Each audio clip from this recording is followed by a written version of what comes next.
नमस्कार दोस्तों, my self Vishant Sharma. तो आज हम स्टार्ट करने वाले हैं रे ऑप्टिक्स क्लास 12 का चैप्टर नंबर 9। और इतना इंपॉर्टेंट चैप्टर है, तुम सब जानते हो, मॉडर्न फिजिक्स का पार्ट है। और इस बार भी सैंपल पेपर में कम से कम 9 से 10 मार्क्स का केवल और केवल रे ऑप्टिक्स से आया है। तो इंपॉर्टेंस तुम समझ सकते हो कि कितना इंपॉर्टेंट चैप्टर है। तो यहाँ पूरे चैप्टर को डिस्कस करेंगे एक वीडियो में, वन वीडियो वन चैप्टर। तो यहाँ हम कवर करेंगे चैप्टर नंबर 9 और इसमें हम सिलेबस लिखा है, देखो सामने तुम्हारे, ये सीबीएसई 2023 के लिए है, ध्यान रखना। और रिवीजन पर्पस की वीडियो है, ये मत सोचना कि इस वीडियो में तुम्हें सब कुछ मिल जाएगा। न्यूमेरिकल की वीडियो इसके बाद आएगी जो एमसीक्यू बेस करेंगे हम। हालांकि इतना तो हमें है कि हम पे ये आना चाहिए, मतलब एक बार हमने पढ़ रखा है, उसके बाद हम रिवीजन पॉइंट ऑफ व्यू से वीडियो बना रहे हैं। क्योंकि डिटेल में पढ़ाना है तो एक वीडियो में कभी रे ऑप्टिक्स खत्म नहीं होगी। 1 घंटे की एक वीडियो में, जो कि 1 घंटे या 1 घंटे सवा घंटे की वीडियो होगी तुम्हारी जो देख रहे हो तुम, ठीक है। तो इस हिसाब से बैठना है कि तुम्हें इसका ओवरव्यू लेना है चैप्टर का, कौन कौन से टॉपिक है, क्या क्या टॉपिक के अंदर है, डेरिवेशन कैसे होने हैं, इसमें सब कवर किया जाएगा। तो खैर, चैप्टर में reflection of light, spherical mirrors, mirror formula, ये तो क्लास 10th का ही है, इस बार ऐड कर दिया, पिछली बार ऐड नहीं किया था सीबीएसई ने। और रिफ्लेक्शन ऑफ लाइट टीआईआर है, reflection and spherical surface lenses है, थिन लेंस भी है, lens maker formula, magnification, combination of thin lenses in contact, refraction through prism और ऑप्टिकल इंस्ट्रूमेंट्स, टेलीस्कोप, माइक्रोस्कोप। तो ये सारी चीजें हमें डिस्कस करनी है। तो बात वही करेंगे हम रिफ्लेक्शन ऑफ लाइट से, है ना। क्या है रिफ्लेक्शन ऑफ लाइट? तो देखो, दो टाइप के साइंटिस्ट हुए हैं। अगर हम रे ऑप्टिक्स की बात करें, एक बहुत महान साइंटिस्ट है, 1600 की बात है ये। एक बहुत महान साइंटिस्ट हुए हैं जिनका नाम था न्यूटन। न्यूटन साहब ने बताया, लाइट को लेकर के एक फिनोमिना दी, एक थ्योरी दी। उन्होंने कहा कि लाइट जो है स्ट्रेट लाइन में चलती है, रेक्टिलिनियर मोशन में चलती है, और ये छोटे छोटे पार्टिकल्स की फॉर्म में चलती है, जिन्हें हम क्या बोलते हैं? कॉर्पस्क्यूल्स बोलते हैं। ये कहा भाई न्यूटन साहब ने। अब उसी चीज को आगे बढ़ाया स्नेल साहब ने। स्नेल साहब ने कहा कि बात सही है न्यूटन सर की, कि ये छोटे छोटे पार्टिकल की लाइट सीधी फॉर्म में चलती है, एकदम रे नेचर का है लाइट। लाइट का जो नेचर है वो रे नेचर है, और ये रिफ्लेक्शन और रिफ्रैक्शन को फॉलो करती है। रिफ्लेक्शन मतलब जब लाइट किसी मिरर से टकराती है तो बाउंस बैक हो जाती है, वो रिफ्लेक्शन होता है। और जब लाइट किसी डेंसर मीडियम से टकराती है, सेकंड मीडियम से टकराती है, तो उसके अंदर एंटर कर जाती है, इसे रिफ्रैक्शन बोलते हैं। तो ये सारा न्यूटन साहब के थ्योरी से रिलेट करके स्नेल साहब ने इस नेचुरल फिनोमिनास को ऑब्जर्व किया और अपने 2 लॉज दिए, law of reflection, law of refraction. तो यहां से हम स्टार्ट करते हैं। हालांकि लाइट को लेकर के बहुत कंट्रोवर्सी हुई है। अभी आगे साइंटिस्ट आए थे, चैप्टर नंबर 10 में पढ़ेंगे वेव ऑप्टिक्स, उसमें साइंटिस्ट ने कहा कि लाइट वेव है। उसके बाद 11 चैप्टर में पढ़ेंगे, उसमें कहा साइंटिस्ट ने कि लाइट दोनों है, रे भी है, वेव भी है, पार्टिकल भी है, वेव भी है। काफी सारी कंट्रोवर्सी हुई। इसी चीज को ध्यान में रखते हुए हम लाइट के 3 चैप्टर पढ़ते हैं पूरे। Chapter number 9 ray optics, chapter number 10 wave optics, और chapter number 11 dual nature of light. तो तुम देखो लाइट कितने इंपॉर्टेंट टॉपिक है। 3 चैप्टर एनसीईआरटी को खुद बनाने पड़े, जबकि लाइट को एक चैप्टर में भी कंप्लीट किया जा सकता था। लेकिन क्यों नहीं कंप्लीट किया गया? क्योंकि ये है इतना इंपॉर्टेंट टॉपिक, कंट्रोवर्सी इतनी है कि बस पूछो मत इसको लेकर के, है ना। और आज के टाइम में हम लाइट को कहते हैं इलेक्ट्रोमैग्नेटिक वेव, जो चैप्टर 8 है। तो बेसिकली हम कह सकते हैं कि चैप्टर 8, चैप्टर 9, चैप्टर 10, चैप्टर 11, चारों चैप्टर लाइट से रिलेटेड है। तो बात करते हैं रिफ्लेक्शन ऑफ लाइट की। तो देखो क्या है रिफ्लेक्शन ऑफ लाइट। अगर हम इस टॉपिक की बात करें, रिफ्लेक्शन ऑफ लाइट की, अच्छा हम बात सबसे पहले लाइट की। लाइट क्या? लाइट एक एनर्जी है। लाइट एक एनर्जी जो हमें चीजों को दिखाने के लिए हेल्पफुल होती है। जो चीजों को हम देख पाते हैं वो किसकी वजह से देख पाते हैं? लाइट की मदद से, है ना। अगर मैं बात करूं रिफ्लेक्शन ऑफ लाइट की, रिफ्लेक्शन ऑफ लाइट, तो क्या होता है? Bouncing back of light is called reflection of light, है ना। लाइट जब किसी एक मिरर से टकराती है, मान लो हमारे पास ये क्या है, एक मिरर है, और इस मिरर पे एक इंसिडेंट रे आई, इस तरह से आएगी, है ना। तो इस रे का नाम क्या पड़ा? इंसिडेंट रे, है ना। और जिस एंगल पे आई उस एंगल पे वापस चली जाएगी। एंगल कहां से बनाएंगे? एंगल बनाएंगे नॉर्मल से। तो हमें एक नॉर्मल ड्रॉ करना पड़ेगा बिल्कुल इसके बीचों बीच, जो मिरर के परपेंडिकुलर हो। ये क्या है? मिरर। मिरर के परपेंडिकुलर जो लाइन होगी वो नॉर्मल होगी। अब इंसिडेंट रे और नॉर्मल के बीच बनने वाले एंगल को हम बोलते हैं इंसिडेंट एंगल आई, और रिफ्लेक्टेड रे, इसे बोलते हैं रिफ्लेक्टेड रे, और नॉर्मल के बीच बनने वाले को बोलते हैं एंगल आर। तो स्नेल साहब ने पहला लॉ कहा क्या? इंसिडेंट रे, रिफ्लेक्टेड रे और normal are in same plane. जो इंसिडेंट रे है, रिफ्लेक्टेड रे और नॉर्मल है, तीनों हमेशा किस में होंगे? सेम प्लेन में होंगे। मतलब तीनों के तीनों एक ही प्लेन में है। ये प्लेन है, मतलब अगर यहां से रे आ रही है तो ऐसे जाएगी, और यहां से आ रही है तो ऐसे जाएगी। ये सेम प्लेन है। ये सेम प्लेन है, ऐसा कभी नहीं होगा कि लाइट रे यहां से आई और यहां ऐसे चली गई, ठीक है, तो सेम प्लेन में रहेगी। दूसरे लॉ में क्या कहा था, एंगल आई जो होगा एंगल आर के इक्वल होगा, जितना एंगल पे लाइट रे आएगी उतने पे ही क्या होगी, चली जाएगी। इस फिनोमिना को नाम दिया गया लॉ ऑफ रिफ्लेक्शन, नहीं इस फिनोमिना को नाम दिया गया रिफ्लेक्शन। और जिन लॉज को ये फॉलो करती है, इस लाइट को ध्यान में रखते हुए जो दो लॉ बनाए गए किसके द्वारा, स्नेल साहब के द्वारा, उन्हें बोलते हैं लॉ ऑफ रिफ्लेक्शन। तो यह है लॉ ऑफ रिफ्लेक्शन की छोटी सी कहानी। इसके बाद बात करते हैं स्फेरिकल मिरर। तो देखो रिफ्लेक्शन तो है तीन टाइप की चीजों में होता है, plane mirror, convex mirror, concave mirror. Convex mirror और कॉन्केव मिरर जो होते हैं इन्हें बोलते हैं स्फेरिकल मिरर।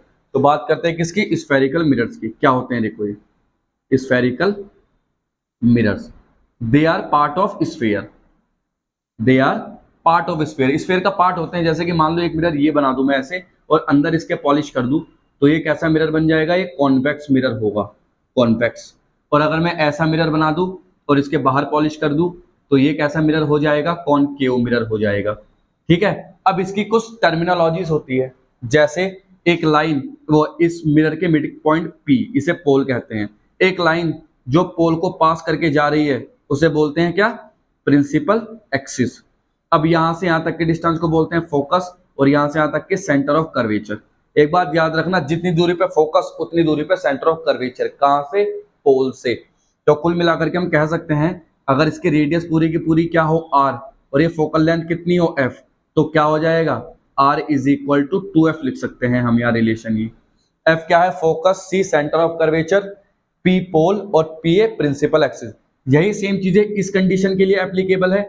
ये मिरर का पोल होता है, ये क्या होता है, फोकस, और ये क्या हो जाएगा, सेंटर ऑफ कर्वेचर। तो याद रखना, कॉनकेव मिरर के लिए फोकल लेंथ जो होगी हमेशा कैसी होगी, फोकल लेंथ हमेशा निगेटिव होगी कॉनकेव के लिए, और कॉन्वेक्स के लिए कैसी होगी, पॉजिटिव होगी, ठीक। ये तो थे स्फेरिकल मिरर्स। अब अगर मैं इनके साइन कन्वेंशन की बात करूं, साइन कन्वेंशन, तो साइन कन्वेंशन का मतलब होता है कि हम जो कोई भी वैल्यू रखेंगे वो किस हिसाब से रखेंगे। तो याद रखो, all distances must be measured from pole. सारी डिस्टेंस कहां से मेजर की जाएगी, पोल से। All distances measured from pole of mirror, pole of mirror, mirror के पोल से करते हैं। सेकंड, अगर हम जा रहे हैं राइट साइड को, पोल से राइट, पोल से राइट, तो पॉजिटिव ली जाएगी। और अगर हम पोल से कहां जा रहे हैं, लेफ्ट साइड को, तो निगेटिव डिस्टेंसेस ली जानी है।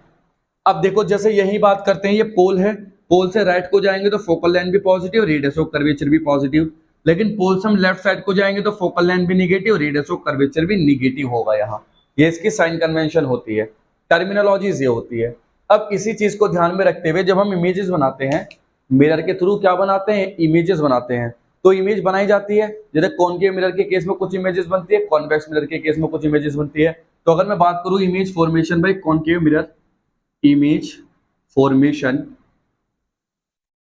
फॉर्मेशन बाय कॉनकेव मिरर, तो कैसे बनाएंगे। मान लो हमारे पास मिरर है, कैसा मिरर है, ये कॉनकेव मिरर है। हमने इसका प्रिंसिपल एक्सिस ड्रॉ किया, सबसे पहला काम प्रिंसिपल एक्सिस को ड्रॉ करना। ये पोल, ये क्या होगा, फोकस, ये क्या होगा, सेंटर ऑफ कर्वेचर। अब हमने एक ऑब्जेक्ट ली जो कहां पे रखी, beyond the centre of curvature रख दी है। अब इसकी इमेज बननी है। इमेज बनाने के दो रूल याद रखो। पहला रूल, पहली रे जो आएगी हमेशा ऑब्जेक्ट से दो रे निकालनी है, एक सीधी एक टेढ़ी। ऑब्जेक्ट के हेड से कितनी रे निकालनी है, 2। 1 is straight, second is slant. तो कैसा होगी, एक सीधी जाएगी और टकरा के किससे जाएगी, फोकस से, ये गई फोकस से, और दूसरी सेंटर ऑफ कर्वेचर से। जहां भी ये काटेंगे वहां क्या बनेगी, इमेज। ये है इमेज, इसे कहते हैं इमेज। ये क्या है, ऑब्जेक्ट। अब अगर मिरर के सामने इमेज बन रही है तो रियल, मिरर के पीछे इमेज बन रही है तो वर्चुअल। ये कैसी इमेज है, रियल। ये 10th क्लास की चीजें जो तुम पढ़ते हो, इसलिए मैं थोड़ा जल्दी में बता रहा हूं इन चीजों को। ये रियल। और क्या होगा, डिमिनिश्ड, छोटी बनेगी इस केस में। और क्या होगा, इन्वर्टेड बनेगी। कैसी बनी, इन्वर्टेड, उल्टी बन रही है ना, साफ साफ दिख रहा है। जहां दोनों रेस काटती हैं after reflection, there will be the head of the object, वहां ऑब्जेक्ट का हेड होगा। तो ऐसे इमेज बनती है। अब बात यह है कि जो कॉनकेव या कॉन्वेक्स मिरर से इमेज बनती है उसकी डिस्टेंस कैसे कैलकुलेट की जाएगी। मान लो एक प्लेन मिरर है, तो हमें पता है कि प्लेन मिरर के 10 सेंटीमीटर दूरी पर रखी ऑब्जेक्ट की जो इमेज बनेगी वो भी 10 सेंटीमीटर की डिस्टेंस पे बनेगी। लेकिन अगर मिरर हो कॉनकेव या कॉन्वेक्स तब क्या होगा, तब हमें निकालनी पड़ेगी ऑब्जेक्ट से इमेज, तब हमें निकालनी पड़ेगी इमेज की डिस्टेंस। अब इमेज की डिस्टेंस हम देख के नहीं बता सकते क्योंकि मिरर के अंदर जाके मेजर थोड़ी करेंगे ना कितनी दूरी पे इमेज बन रही है। तो वहां हम यूज करते हैं मिरर फॉर्मूला, और मिरर फॉर्मूला को यूज करते समय ध्यान रखना है कि हमें साइन कन्वेंशन कैसा लेना है। अगर हम पोल से लेफ्ट को चल रहे हैं तो निगेटिव, पोल से राइट को चल रहे हैं तो पॉजिटिव। तो कुल मिलाकर के बात करते हैं स्फेरिकल मिरर हो चुका, मिरर फॉर्मूला की। मिरर फॉर्मूला क्या होता है?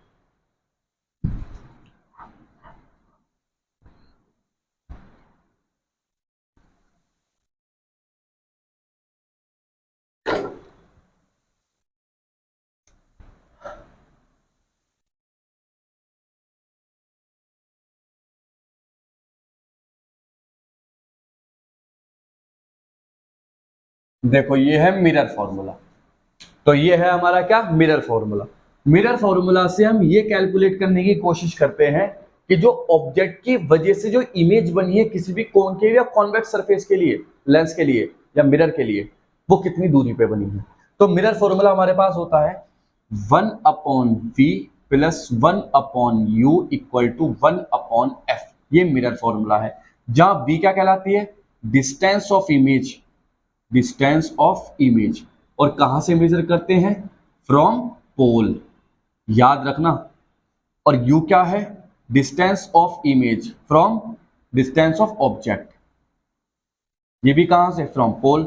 और f क्या होता है, फोकल लेंथ, फोकल लेंथ। तो ये बात है सारी।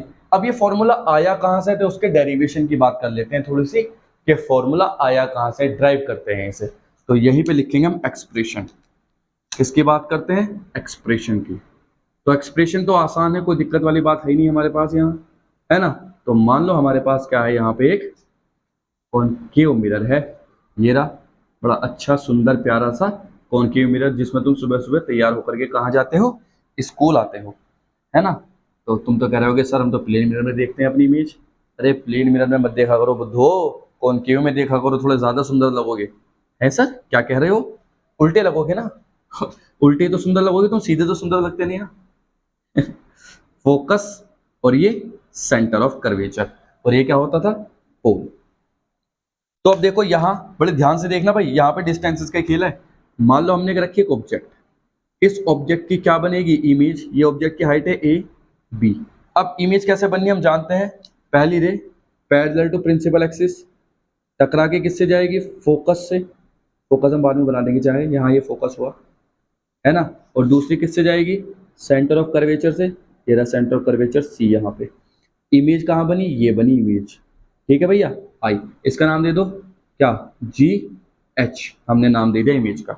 अब क्या करना है, हमें मिरर फॉर्मूला ड्राइव करना है। तो डिस्टेंस से देखो, यहाँ से यहाँ तक की डिस्टेंस कितनी हो, देखो ऑब्जेक्ट से मिरर तक की डिस्टेंस क्या होती है वाला, u होती है, और इमेज से कितनी होती है, ये v होती है, और फोकस तक कितनी होती है, ये f होती है। ठीक है, दिखाई दे रहा है क्या, देखो यहाँ, सही है भाई, ठीक है, ये होती है। अब हमें पता है कि पोल से फोकस जितनी दूरी पे उतनी पे सेंटर ऑफ कर्वेचर, तो ये टोटल कितनी हो जाएगी, 2f हो जाएगी यहां से यहां तक पोल से। तो ठीक, अब डिस्टेंसेस निकाल लो। अगर मैं ये क्यों निकाल रहा अभी बताऊंगा। BC की बात करूं, BC कितनी हो जाएगी, देखो टोटल u है, इस u में से मैं क्या खत्म कर दूं, 2f खत्म कर दूं, इस u में से 2f घटा दूं तो ये मिल जाएगा BC। तो BC कितना आया, BC देखो कितना आएगा, मैं लिख देता हूं यहाँ, BC आएगा 2f माइनस u, ये आया BC। ठीक है, अब GC की बात करते हैं। GC कितना है, GC देखो भाई, ये V है, इस V में इस V को 2f में से घटा दो, ये 2f पूरा है, ये V है, तो GC बचेगा। तो अगर मैं GC की बात करूं, इसकी देखो ये कितना होगा, 2f माइनस V। ठीक है, अब मैं GF की बात करूं, GF क्या है, ये पूरा f और यहां तक V, ये पूरा f यहां तक V, इस V में से f घटा दो तो क्या मिल जाएगा, ये मिल जाएगा यहां से तक का, क्या है ये, V माइनस f, और ये फोकल लेंथ होती है f। अब मान लो मैंने यहां से एक नॉर्मल ड्रॉ कर दिया, है ना। इस नॉर्मल का नाम है एन डैश, ठीक है। अब ये नॉर्मल पोल के बहुत पास है, इतना पास है कि जैसे नॉर्मल पोल एक ही जगह हो, क्योंकि कर्व ज्यादा नहीं होता ये कर्व तो बहुत कम होता है, हमने बनाया ज्यादा है जिससे तुम्हें समझा सके। अब यहाँ हमारा खेल सारा किसका है, ट्रायंगल को सिलेक्ट करने का। जो सिमिलर ट्रायंगल उन्हें सिलेक्ट कर लो। तो देखो ट्रायंगल BACCHG दोनों सिमिलर ट्रायंगल है, क्योंकि इन दोनों का एंगल ये वर्टिकल अपोजिट एंगल इक्वल होगा। ऐसे ही दूसरा GHFFN डैश, एक सिमिलर ट्रायंगल ये मिल गए। तो यही क्या लगा देंगे, कॉन्ग्रुएंट प्रॉपर्टी लगा देंगे इनकी। तो लिखेंगे क्या, in triangle ABC and triangle GHF are similar. और अगर ये सिमिलर ट्रायंगल है तो क्या करेंगे, क्या करते हैं, परपेंडिकुलर, बड़े ट्रायंगल का परपेंडिकुलर छोटे ट्रायंगल का परपेंडिकुलर। तो क्या है वो AB, छोटे ट्रायंगल का परपेंडिकुलर क्या है GH, इक्वल टू बड़े ट्रायंगल का बेस ये है, बेस कितना है 2F माइनस U अपॉन छोटे ट्रायंगल का बेस कितना है, छोटे ट्रायंगल देखो GC, छोटे ट्रायंगल का base 2F minus V, equation first हो जाएगी ये, है ना। अब ऐसे दूसरा ट्रायंगल, इन ट्रायंगल कौन सा है ये GHF एंड ट्रायंगल कौन सा है ये FN डैश, ये भी सिमिलर है। तो फिर इसका परपेंडिकुलर क्या है, इसका N डैश, छोटे का परपेंडिकुलर क्या है GH, इक्वल टू इसका बेस क्या है F अपॉन इसका बेस क्या है छोटे का V माइनस F। अब हम जानते हैं फिगर में N डैश किसके इक्वल होना चाहिए, AB के, क्योंकि दोनों लाइनें कैसी हैं, पैरेलल हैं। तो AB लिख सकता हूं इसे मैं, अरे हाँ लिख सकते हैं। इसे ऊपर लिखेंगे तो क्या आएगा AB upon GH is equal to F upon V minus F। Equation second, first second को ध्यान से देखो, लिखेंगे इक्वेशन फर्स्ट एंड सेकंड, तो दोनों को इक्वेट कर दो तो वो क्या आ जाएगा 2F minus U upon 2F minus V equal to 2F minus U upon 2F minus V। ये U माइनस 2F आएगा भाई, ये क्या आएगा क्योंकि U बड़ा था ना, U माइनस 2F। तो ये कितना हो जाएगा U माइनस 2F आएगा भाई, U माइनस 2F, और ये भी कितना हो जाएगा U माइनस 2F, ठीक है। इक्वल टू क्या चल रहा है F upon V minus F। Cross multiply कर दो इसकी, जब क्रॉस मल्टीप्लाई करेंगे इसकी इससे, तो देखो U की V से UV, U की F से माइनस UF, 2F की इससे माइनस 2FV, है ना, और 2F की 2 से plus 2F square, equal to इसके से करेंगे 2F square minus VF, 2F square से कैंसिल हो जाएगा, ठीक है। अब UV को तो यहीं छोड़ दो, बाकी चीजें वहां ले जाओ तो UF प्लस हो जाएगा, प्लस 2FV माइनस VF, तो क्या बचेगा UV equal to UF plus VF। क्या कॉमन ले सकते हैं F, यहाँ से हम UV तो चल ही रहा है, F कॉमन ले ले, U प्लस V बचेगा, ये इसके नीचे, तो 1 upon F equal to U plus V upon UV, तो 1 upon F equal to U upon UV, अलग अलग कर दिया V अपॉन UV, V से V कैंसिल, U से U cancel, 1 upon F equal to 1 upon V plus 1 upon U। This is the mirror formula. ये वो mirror formula है जिसका हमें यूज करके इमेज की डिस्टेंस निकाल सकते हैं, ऑब्जेक्ट की निकाल सकते हैं, फोकल लेंथ भी निकाल सकते हैं। तो यहाँ कोई दिक्कत किसी को, कोई दिक्कत नहीं होगी आई थिंक। अब बात क्या करते हैं, बात ये करते हैं कि मैग्निफिकेशन होता है इसका। तो अगर मैं मैग्निफिकेशन की बात करूँ इसके, देखो मैग्निफिकेशन क्या बताता है, मैग्निफिकेशन बताता है कि इमेज की हाइट जो होगी वो कैसी होगी, बड़ी होगी, छोटी होगी, क्या होगा। तो मैग्निफिकेशन होता है M is equal to height of image upon height of object. तो हाइट ऑफ इमेज HI कह दो, हाइट ऑफ ऑब्जेक्ट HO कह दो, माइनस का M, एक तो ये आया है ना। और दूसरा फॉर्मूला होता है इसका मैग्निफिकेशन में ही, M is equal to minus के V अपॉन U। अगर height of image height of object नहीं दे रखी हो ना, तो डिस्टेंसेस का रेशियो कर देते हैं, इमेज की डिस्टेंस टू दी ऑब्जेक्ट की डिस्टेंस, ठीक है। अब ये मैग्निफिकेशन का फॉर्मूला ना हर एक मिरर के अलग हो जाता है। क्यों हो जाता है अलग, मान लो कॉन्वेक्स मिरर होता तो ये माइनस हट जाता है, यहाँ से इस माइनस को हम हटा देते, इस वजह से, क्योंकि हमें डिस्टेंस देखनी है ना, दोनों लेफ्ट साइड को पड़ती।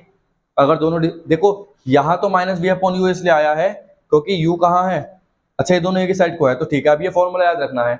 अब इसके अकॉर्डिंग मान लो इमेज इसकी वहां बनती तो हमें V पॉजिटिव लेना पड़ता और U निगेटिव, तो निगेटिव से निगेटिव कट के V अपॉन U आ जाता फॉर्मूला कॉन्वेक्स के केस में। तो कुल मिलाकर के ये था हमारा रिफ्लेक्शन ऑफ लाइट। ऐसे ही होता है, यही 10th क्लास में पढ़ा है, इससे ज्यादा पढ़ने की जरूरत है भी नहीं। न्यूमेरिकल आ सकते हैं इसके बेस पे, तो न्यूमेरिकल तुम जानते हो कैसे किया जाएंगे, न्यूमेरिकल के लिए हम आगे अभी कराएंगे, है ना क्वेश्चन। तो देखो 3 क्वेश्चन हमारे पास रिफ्लेक्शन से रिलेटेड, आगे हालांकि एक वीडियो बनेगी क्वेश्चन से रिलेटेड, लेकिन मैंने सोचा 1-2 क्वेश्चन करा देने चाहिए जिससे तुम्हें पता चल जाएगा हम क्या पढ़ रहे हैं। देखो पहले क्वेश्चन है कॉन्सेप्चुअल, इसमें लिखा है कि क्या होगा इमेज का अगर हम किसी कॉनकेव मिरर को हाफ ब्लैक पेपर से रैप कर दे। अगर हम किसी मिरर को ब्लैक पेपर से रैप कर देते हैं, हाफ मिरर को, ध्यान रखना, जैसे कि मान लो हमारे पास ये एक कॉनकेव मिरर है और हमने इसे क्या काम किया, हाफ को रैप कर दिया या कट कर दिया या कुछ भी कर दिया, कैसे भी आ सकता है, कट कर दो, पेंट कर दो, रैप कर दो, यहां से हमने इसे क्या कर दिया, रैप कर दिया। तो देखो पहले जो इमेज बन रही थी ना, उसके कंपैरिजन में अब इमेज की जो इंटेंसिटी हो जाएगी वो लो हो जाएगी, intensity of image will decrease. Answer की अगर मैं बात करूं तो intensity of image will decrease.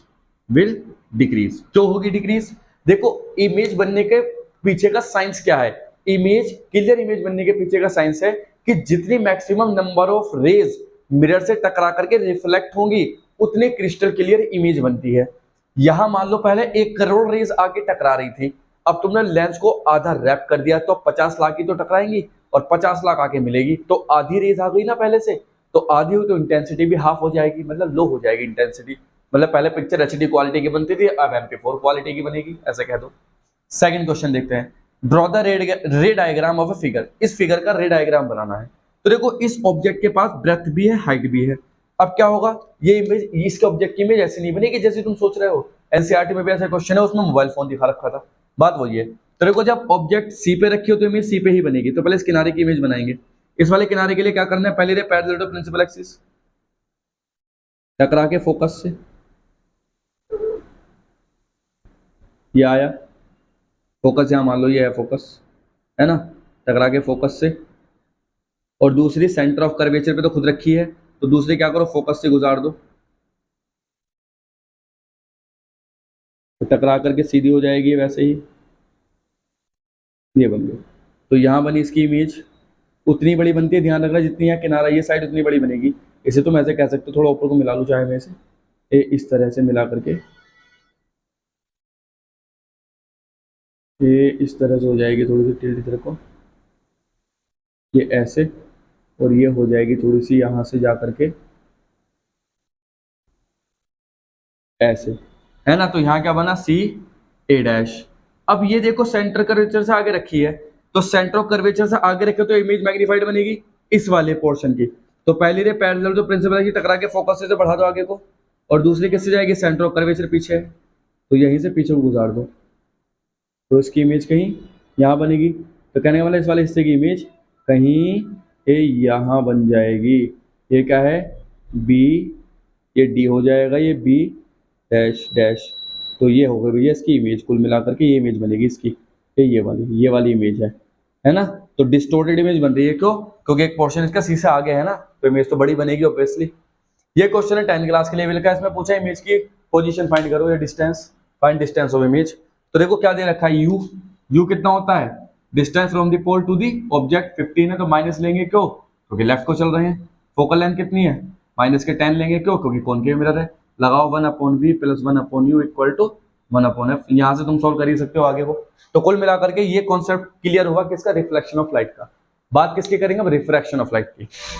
तो देखो अब बात करते हैं रिफ्रैक्शन ऑफ लाइट की। अब रिफ्लेक्शन तो हमने पढ़ लिया, रिफ्रैक्शन ये कैसे चेंज है रिफ्लेक्शन से, जो रिफ्रैक्शन है।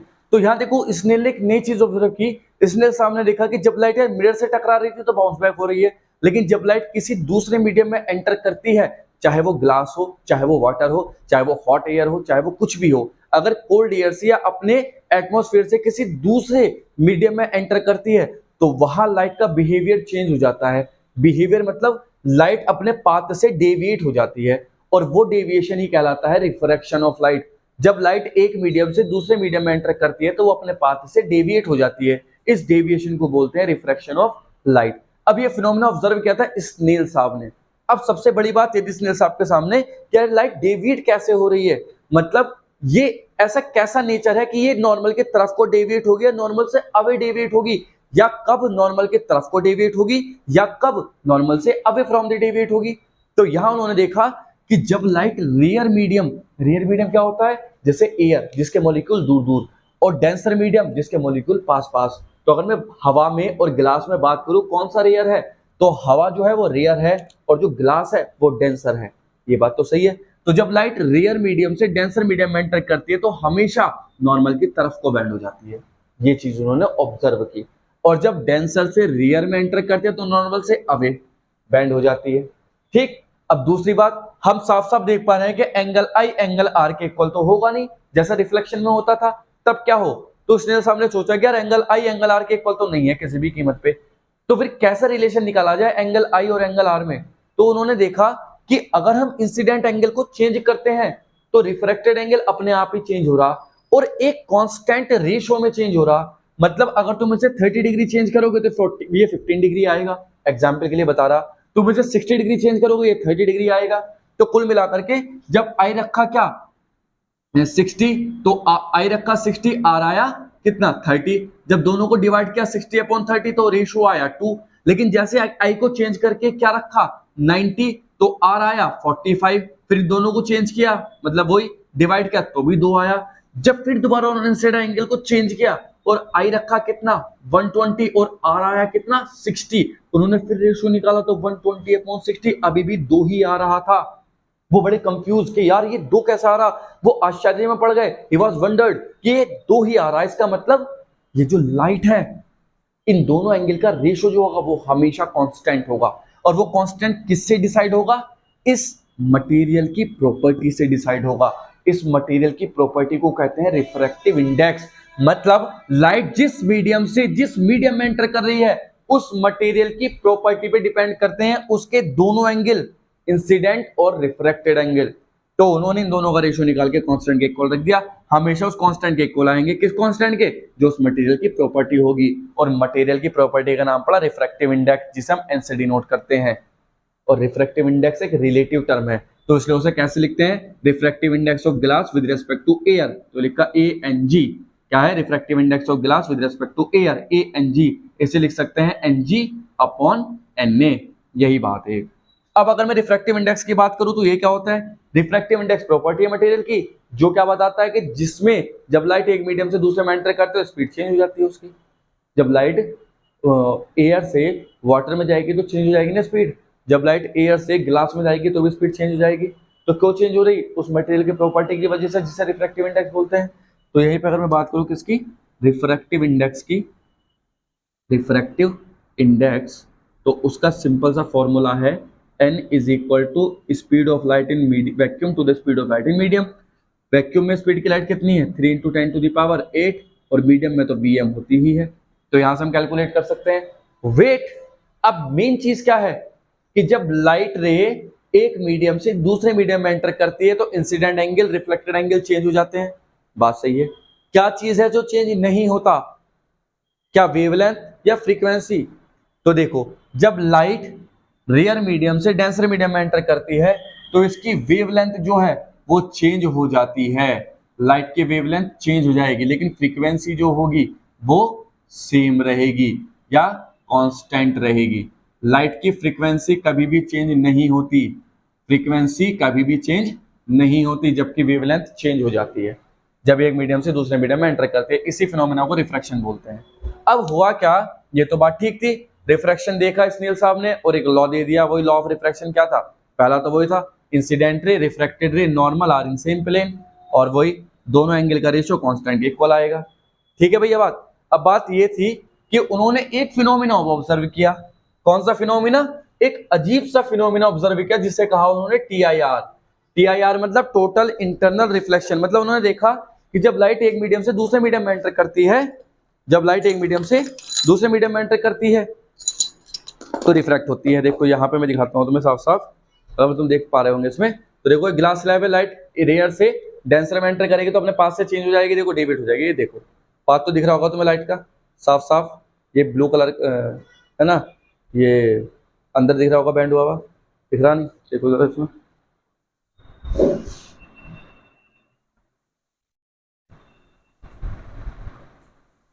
नहीं दिख रहा ना, नहीं दिख रहा। चलो मैं वैसे वीडियो डाल दूंगा अलग से एक। है ना, मैं अलग से वीडियो डाल दूंगा, कोई दिक्कत वाली बात है ही नहीं इसमें। तो उन्होंने एक फिनोमेना ऑब्जर्व किया कि जब लाइट सोर्स डेंसर मीडियम में हो तो लाइट रिफ्रैक्शन को शो करना चाहिए। लाइट का फिनोमेना क्या शो करना चाहिए? रिफ्रैक्शन, कि लाइट जैसे बाहर निकल रही हो। लेकिन एक्चुअल में हुआ क्या कि लाइट बाहर ना निकल के अंदर ही ट्रैप हो गई। अरे बड़ी अजीब बात हुई। जो ग्लास स्लैब थी वो लेंस की तरह बिहेव ना करके मिरर की तरह बिहेव करने लगी। उसने अपना बिहेवियर ही चेंज कर दिया लाइट ने, जब लाइट सोर्स किस में था? डेंसर मीडियम में। तो ये बड़ा अजीब फिनोमिना था कि लाइट वैसे तो गिलास में आर पार हो जाती है, लेकिन अब गिलास के अंदर ही ट्रैप होकर के रह गई। तो ऐसा क्यों हो रहा है? तो उन्होंने इस फिनोमिना का नाम दिया टोटल इंटरनल रिफ्लेक्शन। और क्या देखा, अगर मैं यहीं पे बात करूं, क्या TIR नाम क्या है? Total internal refraction. Total internal refraction. तो उसमें क्या देखा इन्होंने, किन्होंने? स्नेल साहब ने क्या देखा,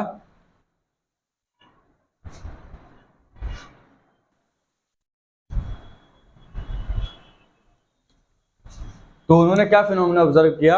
यह है टोटल इंटरनल रिफ्लेक्शन।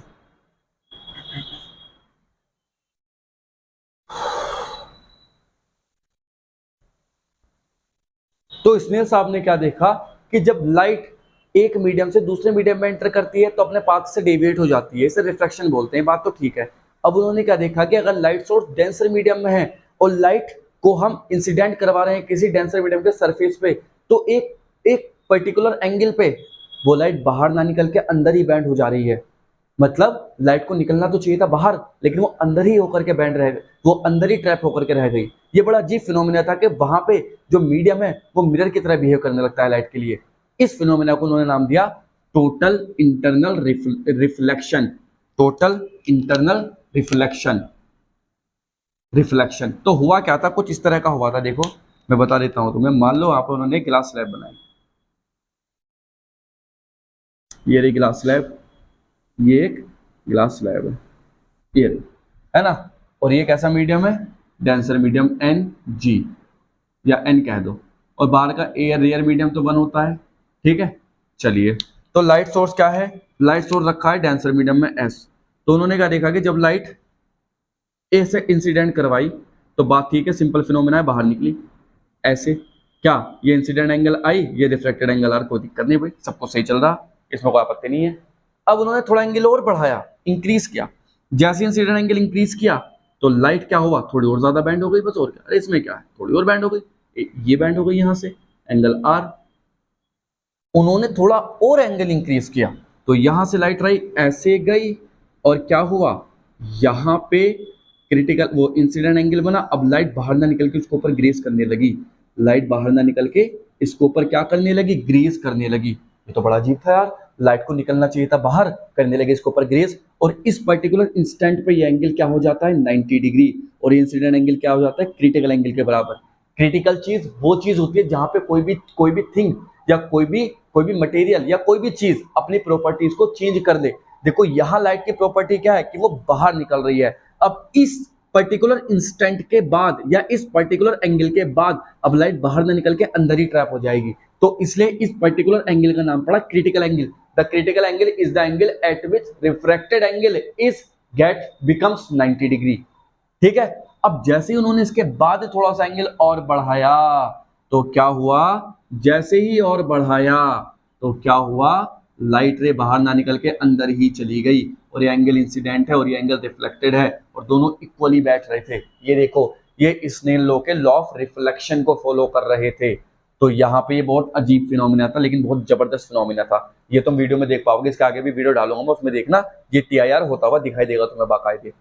चलिए, तो अब बात ये थी कि TIR की वजह से किस एंगल पर होता है? क्रिटिकल एंगल पे। ये क्रिटिकल एंगल कैसे निकाला जाए? तो पहली कंडीशन तो देखो यहाँ, conditions of TIR। Number first, source must be in denser medium. Source should be in denser medium. Source का किस मीडियम में होना जरूरी है? डेंसर मीडियम में। और दूसरा, जो एंगल आई है वो must be greater than critical angle. जो एंगल आई है अगर वो क्रिटिकल एंगल से ज्यादा हुआ तभी तो TIR होगा। देखो यहाँ तो I इक्वल टू C है, इसके बाद I ग्रेटर देन C हुआ तभी तो ये रिफ्लेक्ट हुई अंदर ही अंदर। ठीक है। तो अगर हमें क्रिटिकल एंगल डिवाइड वो कैलकुलेट करना हो तो लिखेंगे क्या? Calculation of C, calculation of C क्या है, क्रिटिकल एंगल। तो इस सरफेस पे क्या लगा दो, क्या लगा दो, स्नेल लॉ। तो लिखेंगे applying Snell law, applying Snell's law. तो स्नेल लॉ क्या है, sine i upon sine r is equal to, देखो आई कहां बन रहा, अंदर, तो एन लिया जाएगा ऊपर वाला। जब आई बनता है ऊपर तो एन लिया जाता है नीचे वाला, ये याद रखो। तो साइन आई तो ऊपर वाला, एन लिया जाएगा क्या है वो एन ए, और साइन आर कहां बन रहा, ऊपर, तो कहां का लिया जाएगा, नीचे वाला एन जी। और हम जानते हैं इस पर्टिकुलर इंस्टेंट पर आई तो सी हुआ क्रिटिकल एंगल, और आर क्या हो चुका, 90 डिग्री। पहले पुट करो, तो sine c upon sine 90 is equal to n a की 1 अपॉन एन जी, या साइन सी की वैल्यू क्या हो जाएगी, 1 upon n g. This is the critical angle. यहां से हम क्रिटिकल एंगल फाइंड कर सकते हैं, बड़ा इजीली फाइंड कर सकते हैं क्रिटिकल एंगल को। अब बात यह है कि ग्लास स्लैब एयर में रखी है और सोर्स अंदर है, तब तो 1 अपॉन एन जी है। लेकिन अगर ग्लास स्लैब पानी में रखी हो, मतलब एयर के अलावा किसी दूसरे मीडियम में रखी हो, तब टी आई आर हो रहा हो, तब कैसे निकालेंगे क्रिटिकल एंगल। तो तब निकालने के लिए क्या करेंगे, if surrounding is other than air. अगर सराउंडिंग एयर के अलावा कुछ और हो तो लगाएंगे formula sine c equal to n rare medium का, और नीचे का आ जाएगा एन डेंसर मीडियम का। बस ये याद रखो, चक्कर ही खत्म सारा का सारा। बढ़िया, चलिए अब देखो जो टी आई आर है, इसके कुछ मतलब इसके कुछ एप्लीकेशन है। मतलब इस टी आई आर, जब डी आई आर की डिस्कवरी करी स्नेल साहब ने, तो इस टी आई आर का यूज किया गया, क्योंकि लग रहा था कि यार ये तो यूजफुल चीज है। तो पहला यूज क्या किया गया, कि पहला देखा गया, मतलब क्या देखा गया, कि जो डायमंड है वो इसी वजह से चमकता है। जब डायमंड के अंदर लाइट जाती है तो लाइट ट्रैप हो जाती है, क्योंकि क्रिटिकल एंगल इंसिडेंट एंगल जो होता है क्रिटिकल एंगल से बड़ा होता है, तो वहां पे लाइट ट्रैप हो जाती है, जिससे डायमंड ब्रिलियंस करने लगता है, चमकने लगता है। दूसरा क्या देखा उन्होंने देखा कि जो मिराज होता है रेगिस्तान में, जब हम देखते हैं कि दूर से किसी चीज को देखते हैं, किसी पेड़ को देखते हैं, उसकी परछाई नीचे बनती है और बनी हुई लगती है जैसे नदी में बन रही हो, लेकिन पास जाएंगे तो वहां कोई नदी है ही नहीं, पानी है ही नहीं। ठीक। तीसरा जो इंपॉर्टेंट फिनोमिना है, इंपॉर्टेंट एप्लीकेशन, वो होता है क्या, ऑप्टिकल फाइबर। अब ऑप्टिकल फाइबर का तो यूज प्रैक्टिकल में होता है, जो इंटरनेट चलता है वो ऑप्टिकल फाइबर से चलता है। तो ऑप्टिकल फाइबर एक ऐसी डिवाइस है जो टीआईआर पे वर्क करती है और सिग्नल को एक जगह से दूसरी जगह पे पहुंचाने का काम करती है। तो यहीं पे बात करते हैं किसकी, ऑप्टिकल फाइबर की। क्या है ऑप्टिकल फाइबर, ऑप्टिकल फाइबर क्या है, डिवाइस है जो किस पे वर्क करती है, टीआईआर पे, और एक सिग्नल को दूसरे सिग्नल तक, वो एक सिग्नल को एक पॉइंट से दूसरे पॉइंट पे पहुंचाने का काम करती है। तो कुछ इस तरह की शेप होती है इसकी टीआईआर की, पाइप होता है इस तरह का, अंदर कांच की कोटिंग होती है यहाँ पे, है ना। उसका रिफ्रैक्टिव इंडेक्स ऐसा लिखा हुआ होता है कि लाइट रे क्या हो जाती है, टीआईआर को फॉलो करने लगती है यहाँ पे आकर के। तो जैसे ही लाइट अंदर एंटर करती है तो यहाँ से क्या हो जाती है, गेट बैक रिफ्लेक्ट हो जाती है ऐसे, फिर ये ऐसे, फिर ये ऐसे हो जाती है, फिर ये ऐसे हो जाती है, फिर ये ऐसे बाहर निकलती है, ये ए से ये बी पहुंच जाती है। ये यूज कहाँ होता है, इंटरनेट जो चलता है ना हमारा, इसी वजह से चलता है। ये जो ऑप्टिकल फाइबर होते हैं इनसे तो वो ट्रांसमिट होता है सिग्नल, और किसकी स्पीड से चलता है, लाइट की। और लाइट की स्पीड कितनी होती है हम सब जानते हैं, लाइट की स्पीड क्या होती है, 3 × 10⁸ मीटर पर सेकंड होती है ना। तो उसी वजह से सारी चीजें पॉसिबल है। तो कुल मिलाकर के ये था भैया सरफेस की। तो बात करते थे हम किसकी, स्फेरिकल सरफेस की। तो देखो स्फेरिकल सरफेस क्या होते हैं, जो किसी भी ग्लास के स्फेयर का पार्ट हो, मतलब ग्लास के हमारे पास बॉल है, उसे हम काट दे, कहां से, साइड में से काट दे, तो जो पार्ट बनेगा वही कहलाएगा क्या, स्फेरिकल सरफेस। या ऐसा कह सकते हैं, जैसे हमने देखो एक ग्लास स्लैब है, इस ग्लास स्लैब को मैं यहां से इस तरह से स्फेरिकल शेप में कट कर दूं, ये स्फेरिकल शेप में कट हो जाए, तो ये क्या बन जाएगा, स्फेरिकल सरफेस। अब स्फेरिकल सरफेस कितने टाइप के होते हैं, there are 2 type of spherical surface. Number first क्या होगा, कॉन्वेक्स सरफेस, नंबर 2 क्या होगा, कॉनकेव सरफेस।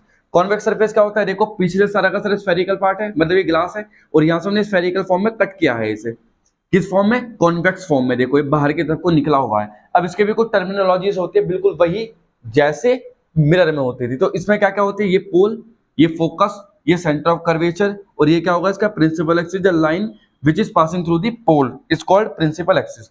अब यहाँ N1 क्या होगा, रियर मीडियम का refractive index, N2 denser medium का रिफ्रैक्टिव इंडेक्स, और ये सारा का सारा जो सरफेस है क्या कहलाएगा, कॉन्वेक्स स्फेरिकल सरफेस। और सिमिलरली यही क्या होगा, कॉनकेव, हमने पीछे की तरफ को घुमा दिया ऐसे, तो कॉनकेव बन जाएगा, बाकी इसका फोकस बाहर होगा, सेंटर ऑफ कर्वेचर भी बाहर होगा। अब मेन बात पता क्या है, यहाँ पे जो ऑब्जेक्ट होगी वो पॉइंट ऑब्जेक्ट होगी, क्योंकि इनके लिए कुछ अजम्पशन तय की गई है। अजम्पशन क्या क्या है, पहला अजम्पशन है कि हमेशा इसके सामने कैसे ऑब्जेक्ट रखनी है हमें, पॉइंट ऑब्जेक्ट।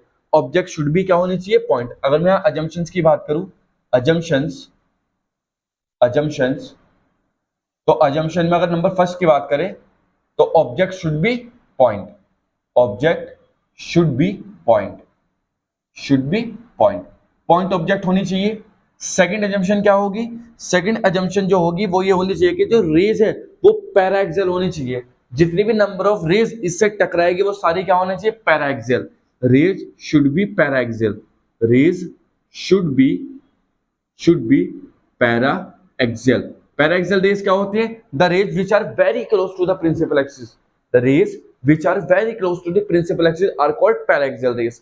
ये होना चाहिए। और थर्ड क्या होना चाहिए कि जो हम साइन कन्वेंशन लेंगे वो प्रॉपर साइन कन्वेंशन होना चाहिए।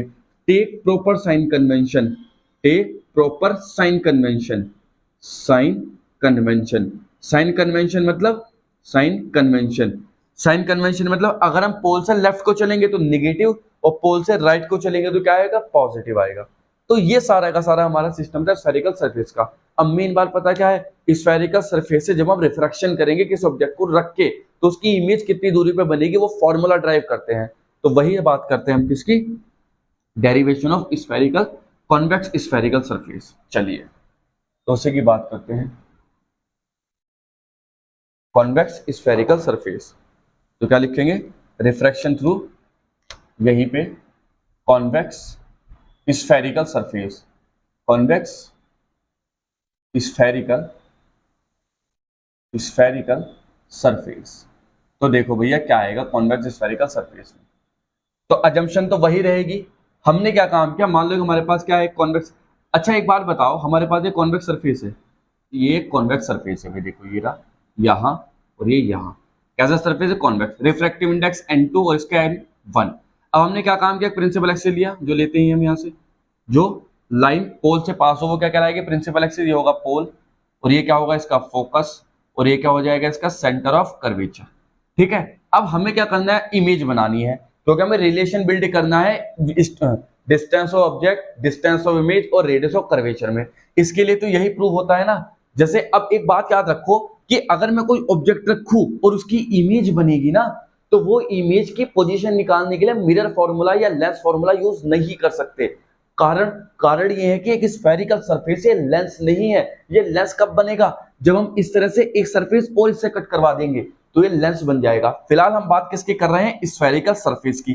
तो इसके लिए अलग से फॉर्मूला ड्राइव करना पड़ेगा इमेज की पोजीशन निकालने के लिए या ऑब्जेक्ट की पोजीशन निकालने के लिए। तो वो फॉर्मूला क्या है, वो फॉर्मूला बेसिकली है -n1। देखो जो फॉर्मूला में ड्राइव करना है मैं लिख रहा हूं यहाँ, जिससे हमारे माइंड में एक पिक्चर बन जाए, -n1 upon u plus n2 upon v is equal to n2 minus n1 upon r। ये है भैया वो फॉर्मूला जो हमें ड्राइव करना।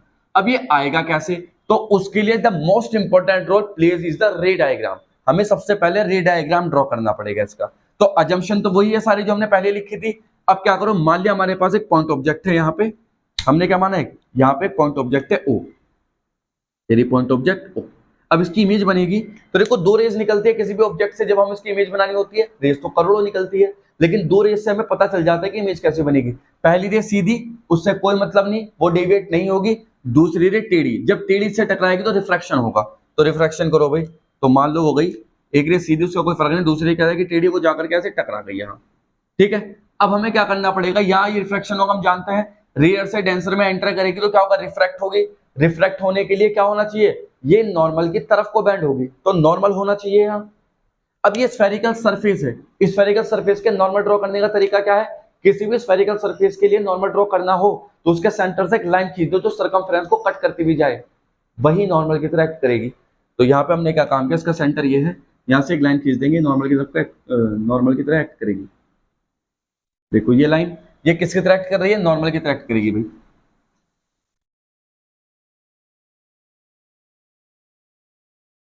ये सेंटर ऑफ कर्वेचर जाने वाली लाइन किसकी तरह एक्ट करेगी, नॉर्मल की तरह एक्ट करेगी, इसे एन कह सकते हैं। ठीक, अब क्या होगा, ये rate towards the normal band हो जाएगी, तो बैंड कर दो भैया, ये हो गई बैंड, और यहां जो बनी ये बनी इसकी इमेज। लो भाई ये बन गई इमेज, बहुत बढ़िया। अब क्या करो, हम जानते हैं कि पोल से ऑब्जेक्ट तक के डिस्टेंस को कहते हैं u, पोल से इमेज तक के डिस्टेंस को हम बोलते हैं v, और पोल से सेंटर ऑफ कर्वेचर तक को बोलते हैं r। अब इन तीनों में रिलेशन बिल्ड करना, देखो रिलेशन ही तो है ये, N2 है डेंसर मीडियम का रिफ्रैक्टिव इंडेक्स, N1 है रेयर मीडियम का रिफ्रैक्टिव इंडेक्स। तो अब क्या करो, अब थोड़ी ज्योमेट्री लगानी पड़ेगी। ज्योमेट्री क्या, एक नॉर्मल ड्रॉ करो, एक नॉर्मल ड्रॉ करो which is perpendicular to the principal axis. ये रहा भाई, ये हमने नॉर्मल ड्रॉ कर दिया, इसका नाम दिया E और इसका नाम दिया गया भैया G। ठीक है, इसका नाम है अल्फा, गामा, ये कुछ एंगल्स मान लिया हमने। अब हम जानते हैं इंसिडेंट एंगल क्या होता है, ये I, और रिफ्रैक्टेड एंगल क्या होगा, ये R। ये रहा रिफ्रैक्टेड एंगल। अब रिलेशन निकालना है। देखो रिलेशन निकालने के सबसे पहला काम, क्योंकि रिफ्रैक्शन हो रहा, और रिफ्रैक्शन का ज्ञान किन्होंने दिया था, स्नेल सर ने दिया था यार, तो स्नेल सर को तो पीछे नहीं छोड़ सकते ना। तो सबसे पहला स्टार्ट करेंगे स्नेल्स फॉर्मूले से। हम जानते हैं कि इस इंटरफेस पे क्या एप्लीकेबल है, स्नेल फॉर्मूला एप्लीकेबल है। नेचुरल फिनोमेना को ऑब्जर्व किया था। तो एक्सप्रेशन की अगर हम बात करें यहाँ, तो हम सबसे पहला काम करेंगे क्या, पहली एजम्पशन देखो क्या, रेस तो पैराक्सियल होनी चाहिए। दूसरा एजम्पशन क्या है, इंसिडेंट एंगल रिफ्रैक्टेड एंगल बहुत स्मॉल एंगल है, क्योंकि ये जो हमने बड़ी करके रे बनाई है ना इतनी ऊंची से, रियल में ऐसा नहीं होता। ये रे इतनी पास पास है प्रिंसिपल एक्सिस के, इतनी पास पास है, इतनी पास पास है, तुम्हें दिखाई भी नहीं देगी। तो सीधी सी बात है, जो इंसिडेंट एंगल है, रिफ्रैक्टेड एंगल है, बहुत छोटे छोटे एंगल है, तो इन्हें हमें नेग्लेक्ट करना पड़ेगा या इनकी वैल्यू आई ही माननी पड़ेगी। तो यहीं पर अजम्पशन पहली तो ये ले ली हमने। तो अजम्पशन नंबर 1 लिखेंगे हम क्या, अजम्पशन। अजम्पशन फर्स्ट की अगर मैं बात करूं, तो पहला क्या होगा, angle i and r are very small, very small. पहले अजम्पशन ये है। दूसरे अजम्पशन पोल से डिस्टेंस मेजर करते हैं, और also alpha beta gamma are very small angles. ये बात याद रखो। तो चलो करते हैं ट्राई, लिखेंगे by Snell's law, by Snell's law, Snell's law. Snell law से स्टार्ट करते हैं। स्नेल लॉ क्या कहता है, sine i upon sine r is equal to, जहां ए बन रहा है उसके अपोजिट वाला रिफ्रैक्टिव इंडेक्स, तो N2 अपॉन N1 हो जाएगा यहाँ पे हमारा। ठीक है, कोई दिक्कत नहीं। अब क्या करो, चूंकि पहले लिखा है आई और आर बहुत छोटे एंगल है, तो साइन आई को क्या लिख सकते हैं हम, यहीं पे लिख सकते हैं साइन आई को I upon R equal to N2 upon N1। Cross multiply करेंगे तो क्या आ जाएगा, N1I is equal to N2R। ये क्वेश्चन नंबर फर्स्ट कह दो यहाँ पे, यही क्वेश्चन फर्स्ट कह दिया हमने। अब क्या करना है, I निकालना है, R निकालना है। I और R निकाल लो और यहाँ वैल्यू पुट कर दो, तुम्हें तुम्हारा आंसर मिल जाएगा जो तुम प्रूव करना चाह रहे हैं।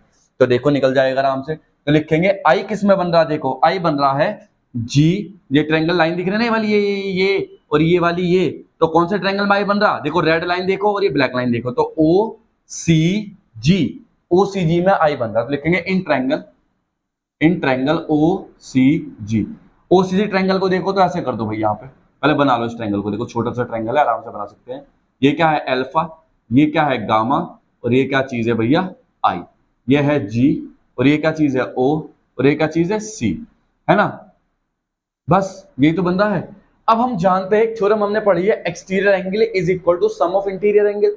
जो बाहर का एंगल होता है वो अंदर वाले दोनों एंगल के सम के इक्वल होगा हमेशा। ये 9th क्लास में ट्रायंगुलर प्रॉपर्टीज में थ्योरम होती थी, तो हमने यही काम किया। एक्सटीरियर एंगल क्या है, angle I must be equal to angle alpha plus angle gamma, या I इक्वल टू लिख सकते हैं अल्फा प्लस गामा। अब क्या करो, taking tan on both side, taking tan theta ले लो, taking tan on both side. जब दोनों साइड tan लेंगे तो tan I को तो I रहने दो, क्या है तो पहली स्मॉल एंगल है। इंडिविजुअली लिया है हमने tan अल्फा और प्लस tan गामा। अब तुम कहोगे सर ये कैसे लिख दिया, ये होना चाहिए था tan अल्फा प्लस बीटा, मतलब ये ऐसा होना चाहिए था tan अल्फा प्लस गामा। तो देखो इसे समझा दूं मैं 1 मिनट के लिए, वरना तुम्हें पता है यूट्यूब जैसी चीजें कंट्रोवर्सी एकदम हो जाती है कि सर ये कैसे लिख दिया, क्या है समझा दो। देखो तो tan alpha plus tan gamma को लिख सकते हैं, a प्लस बी का वो बन गया। tan a प्लस बी का फॉर्मूला क्या होता है, tan alpha plus tan gamma upon 1 plus के tan alpha into tan gamma, यही बनेगा सिंपल। अब मैंने बताया alpha beta gamma are also very small angle. जब ये बहुत छोटा एंगल है, एक छोटे नंबर के एक बहुत छोटे नंबर से मल्टीप्लाई करते हैं तो क्या आएगा, उससे भी छोटा नंबर आ जाएगा, नहीं आ जाएगा छोटे नंबर के। अब तुम कहोगे सर 2 इंटू 2 तो 4 होते हैं, तो बड़ा नंबर आ रहा छोटे छोटे की मल्टीप्लाई करके। तो बेटा मैं इनकी बात ही नहीं कर रहा ना, ये तो इससे भी बहुत छोटा एंगल है, तो मतलब वो कुछ मिला के ऐसा होगा 0.02 इंटू 0.02, तो क्या आएगा 0.0004, आएगा नहीं आएगा, ये आएगा। तो इसका मतलब ये और छोटा आ रहा। तो इसका मतलब हम क्या कर सकते हैं, जब बहुत छोटा नंबर है, ये एक से काफी छोटा है, तो इसे नेगलेक्ट कर सकते हैं। तो हमने इसे क्या कर दिया, नेगलेक्ट। जब हम इस टर्म को नेगलेक्ट कर देंगे तो क्या मिलेगा, tan alpha plus tan gamma. तो आया समझ में, मैंने डायरेक्ट लिख दिया इस लाइन को हमने डायरेक्ट लिख दिया, कोई दिक्कत थोड़ी है। चलिए तो यहीं पे बात करते हैं, आई होप समझ में आ गया होगा ये, ठीक है ना। चलिए तो ये लिख दिया हमने। अब इसे क्वेश्चन नंबर क्या कह दो, सेकंड कह दो।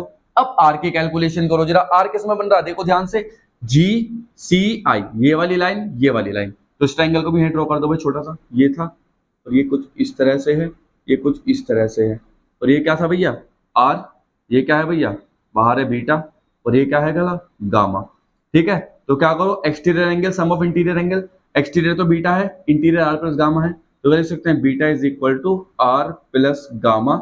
हमें आर निकालना है तो क्या आ जाएगा बीटा माइनस गामा, दोनों तरफ क्या ले लेंगे टेन ले लेंगे, तो टेन आर का तो आर ही रह जाएगा, ये मिलेगा tan beta minus ten gamma. Equation number क्या हो जाएगी थर्ड हो जाएगी भैया, ये लो कोई दिक्कत वाली बात ही नहीं ना, बीटा गामा अल्फा सब मिल चुका। अब हमारा मेन काम स्टार्ट होता है किसका, अल्फा बीटा गामा निकालने का। क्यों निकाल रहे हैं अल्फा बीटा गामा, क्योंकि हमने पास से माने हैं, जब कोई चीज हमने पास से एज्यूम करते हैं तो उसे रिमूव भी तो करना पड़ता है, तो उसे रिमूव करेंगे। तो लिखेंगे क्या calculation of alpha beta and gamma. तो देखो अल्फा किसमें बन रहा, हमें ऐसा ट्रायंगल चूज करना है जिसमें परपेंडिकुलर अपॉन बेस आए। क्यों, क्योंकि बेस तो u है, इसकी जरूरत है क्योंकि इस एक्सप्रेशन में u आ रहा, और परपेंडिकुलर की जरूरत है भी नहीं, और ये परपेंडिकुलर जब तीनों ट्रायंगल में कॉमन होगा तो अपने आप कट जाएगा, ठीक है अपने आप ही कट जाएगा। तो हमने परपेंडिकुलर इसी वजह से ड्रॉ किया था। तो देखो tan अल्फा कैसे निकालेंगे, किस ट्रायंगल में tan अल्फा, अल्फा ये रहा, तो ओ ई जी, तो लिखेंगे in triangle O E ji, O E ji triangle. देखो अब दूसरी चीज देखो, जब तुमने परपेंडिकुलर को ड्रॉ किया है तो चूंकि कर्व सरफेस बहुत स्मॉल होता है, मतलब इतना कम कर्व होता है, इतना कम कर्व होता है कि हमें स्ट्रेट जैसे ही लगता है। तो जब तुम एक बहुत कम कर्व पे एक परपेंडिकुलर ड्रॉ करते हो तो ये ऑटोमेटिकली ई इसके पास ही तो खींचेगा कहीं ना कहीं जाकर के, जब इसके पास ही तो आ जाएगा ये, तो इसका मतलब पी और ई दोनों बराबर हो जाएंगे। तो हमने यहाँ पे एक अजम्पशन अज्यूम करी कि पी इज इक्वल टू ई, तो जहां जहां ई आएगा वहां वहां क्या लिख देंगे पी लिख देंगे। तो लिख दो भैया tan अल्फा, देखो tan अल्फा हो जाएगा हमारे पास परपेंडिकुलर अपॉन बेस, परपेंडिकुलर क्या है जी, बेस क्या चीज है ई ओ, ई को क्या लिख दो, ई को लिख दो पी, तो क्या आ जाएगा G P upon P G upon P O. tan alpha आ चुका, बीटा निकालते हैं, लिखेंगे इन ट्रायंगल, किसमें है बीटा जल्दी बताओ, ट्रायंगल ये रहा सी ई जी, तो लिखेंगे tan beta is equal to perpendicular ये है, बेस ये है, परपेंडिकुलर कितना वही जीई, और बेस कितना है भैया ईसी, और जहां क्या हो जीई हो तो जीपी अपॉन पीसी। अब ऐसे लिखेंगे इन ट्रायंगल, किसमें ट्रायंगल ले लो कौन सा वाला गामा वाला, गामा किसमें बन रहा है जीई, राइट एंगल ट्रायंगल ले रहे हैं, ये भी तो निकल सकते हैं tan अल्फा बीटा गामा, तो लिखेंगे tan GCI, तो लिखेंगे tan gamma is equal to कितना हो जाएगा tan गामा के लिए परपेंडिकुलर कितना है GE, और बेस कितना है हमारे पास EI, ठीक है। तो क्या आ जाएगा GP अपॉन PI, तो अल्फा बीटा गामा तीनों चीजें आ गई। अब वैल्यूज पुट करनी स्टार्ट करो, तो लिखेंगे put in equation second, equation second दिख रही ये रही, तो लिखेंगे I is equal to tan alpha, alpha कितना है अल्फा है PG अपॉन PO, और गामा कितना है गामा निकाला प्लस GP अपॉन PI। यहाँ से हम क्या कॉमन ले सकते हैं, वही PG या GP की बात है, GP कॉमन ले लो, अंदर बचेगा 1 upon PO plus 1 upon PI। क्या I आ चुका, पहला काम खत्म, यही I चाहिए था हमें। अब लिखेंगे किसमें पुट इन इक्वेशन, कौन से पुट में, पुट इन इक्वेशन थर्ड में भी लगे हाथ पुट कर दो। जब थर्ड इक्वेशन में पुट करोगे तो यहाँ से R मिलेगा, R इक्वल टू कितना देखो tan बीटा, बीटा कहाँ है बीटा वो लिखा GP अपॉन क्या है PC माइनस और क्या है गामा, गामा कहाँ है गामा ये रहा GP अपॉन PI, यहाँ से भी क्या कॉमन ले सकते हैं GP, अंदर क्या बचेगा 1 upon PC minus 1 upon PI। तो भैया ये बच गया दोनों चीजें, I और R दोनों निकल चुके हैं क्या, ठीक है। क्या I और R दोनों आ गए, I और R दोनों आ गए तो क्या करो, क्या PI, क्या I और R दोनों आ गए, अगर I और R दोनों आ गए तो किसमें पुट कर दे, इक्वेशन नंबर फर्स्ट कहाँ है, ये वेरी फर्स्ट इक्वेशन, लिखेंगे put in first equation value of R and I। चलिए तो ये रही वैल्यू, तो क्या करें मिटाना पड़ेगा थोड़ा सा, थोड़ा सा यहाँ से मिटा देता हूँ मैं, देखो ठीक है, ये तो उतार ही लिया होगा तुम लोगों ने। तो क्या लिखा देखो, N1I इक्वल टू N2R है। N1 I की वैल्यू कितनी है वाला, I की वैल्यू थी GP, ब्रैकेट क्या है 1/PO plus 1/PI is equal to N2, ऐसे ही R कितना है GP, bracket 1/PC minus 1/PI। ठीक है, GP से GP कैंसिल, N1 के मल्टीप्लाई अंदर कर दो तो N1/PO plus N1/PI is equal to N2/PC minus N2/PI। PI को वहां ले जाओ, इधर यहाँ ले आओ, तो क्या हो जाएगा देखो, वो हो जाएगा हमारे पास, हमने क्या काम किया, इसे यहाँ से वहां, तो क्या हो जाएगा देखो N2/PC minus N1/PO equal to, गड़बड़ कर दी हमने शायद, एक छोटी सी गड़बड़ कर दी है।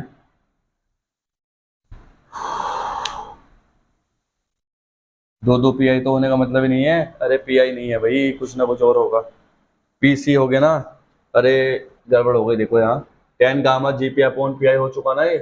अब हमने क्या काम किया, आई की वैल्यू पुट करी, आई की वैल्यू कहाँ है अल्फा प्लस गामा, अल्फा तो एरा पीजी अपॉन कहाँ है alpha, alpha era PG upon PO, और गामा कहाँ है गामा है gamma gamma gamma gamma GP upon P I. ठीक है, अब यहाँ बीटा में कहाँ है इक्वेशन नंबर 3, बीटा और गामा, बीटा में क्या है GP upon PC, GP upon PC, beta कहाँ है, अरे यार एक गड़बड़ हो गई, ये अल्फा प्लस बीटा था भाई, ये क्या था अल्फा प्लस बीटा, अरे ट्रायंगल सी है तो बीटा आएगा ना यहाँ तो यार, अल्फा प्लस बीटा है भैया, और ये भी क्या है बीटा है ना, और ये भी क्या हो जाएगा बीटा, ये भी क्या हो जाएगा बीटा, बीटा हो जाएगा। तो गड़बड़ क्या हो गई है, अब इक्वेशन फर्स्ट में हमने पुट किया ना इसे अल्फा प्लस बीटा को, तो अल्फा प्लस बीटा को पुट इन इक्वेशन फर्स्ट क्या है, तो ये है फर्स्ट, वो सेकंड में, तो बीटा की वैल्यू क्या है भला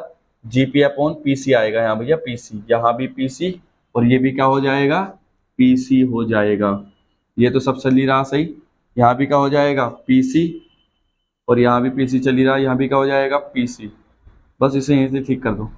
हमने क्या काम किया, N1 की मल्टीप्लाई अंदर कर दी, N1/PO plus N1/PC equal to N2/PC minus N2/PI, ये है भाई। ठीक है, यहाँ पे ये दिक्कत अब बड़ा हो गया था भाई, क्या करें देख लेना ठीक से है ना। तो अब क्या होगा, यहाँ पे हमने पीसी वाले एक तरफ कर लिए हैं, तो पीसी वाले वहां लेके जाओ, इसे यहाँ ले आओ, तो N1/PO my plus N2/PI equal to N2 minus N1/PC हो जाएगा, ये हम सब जानते हैं।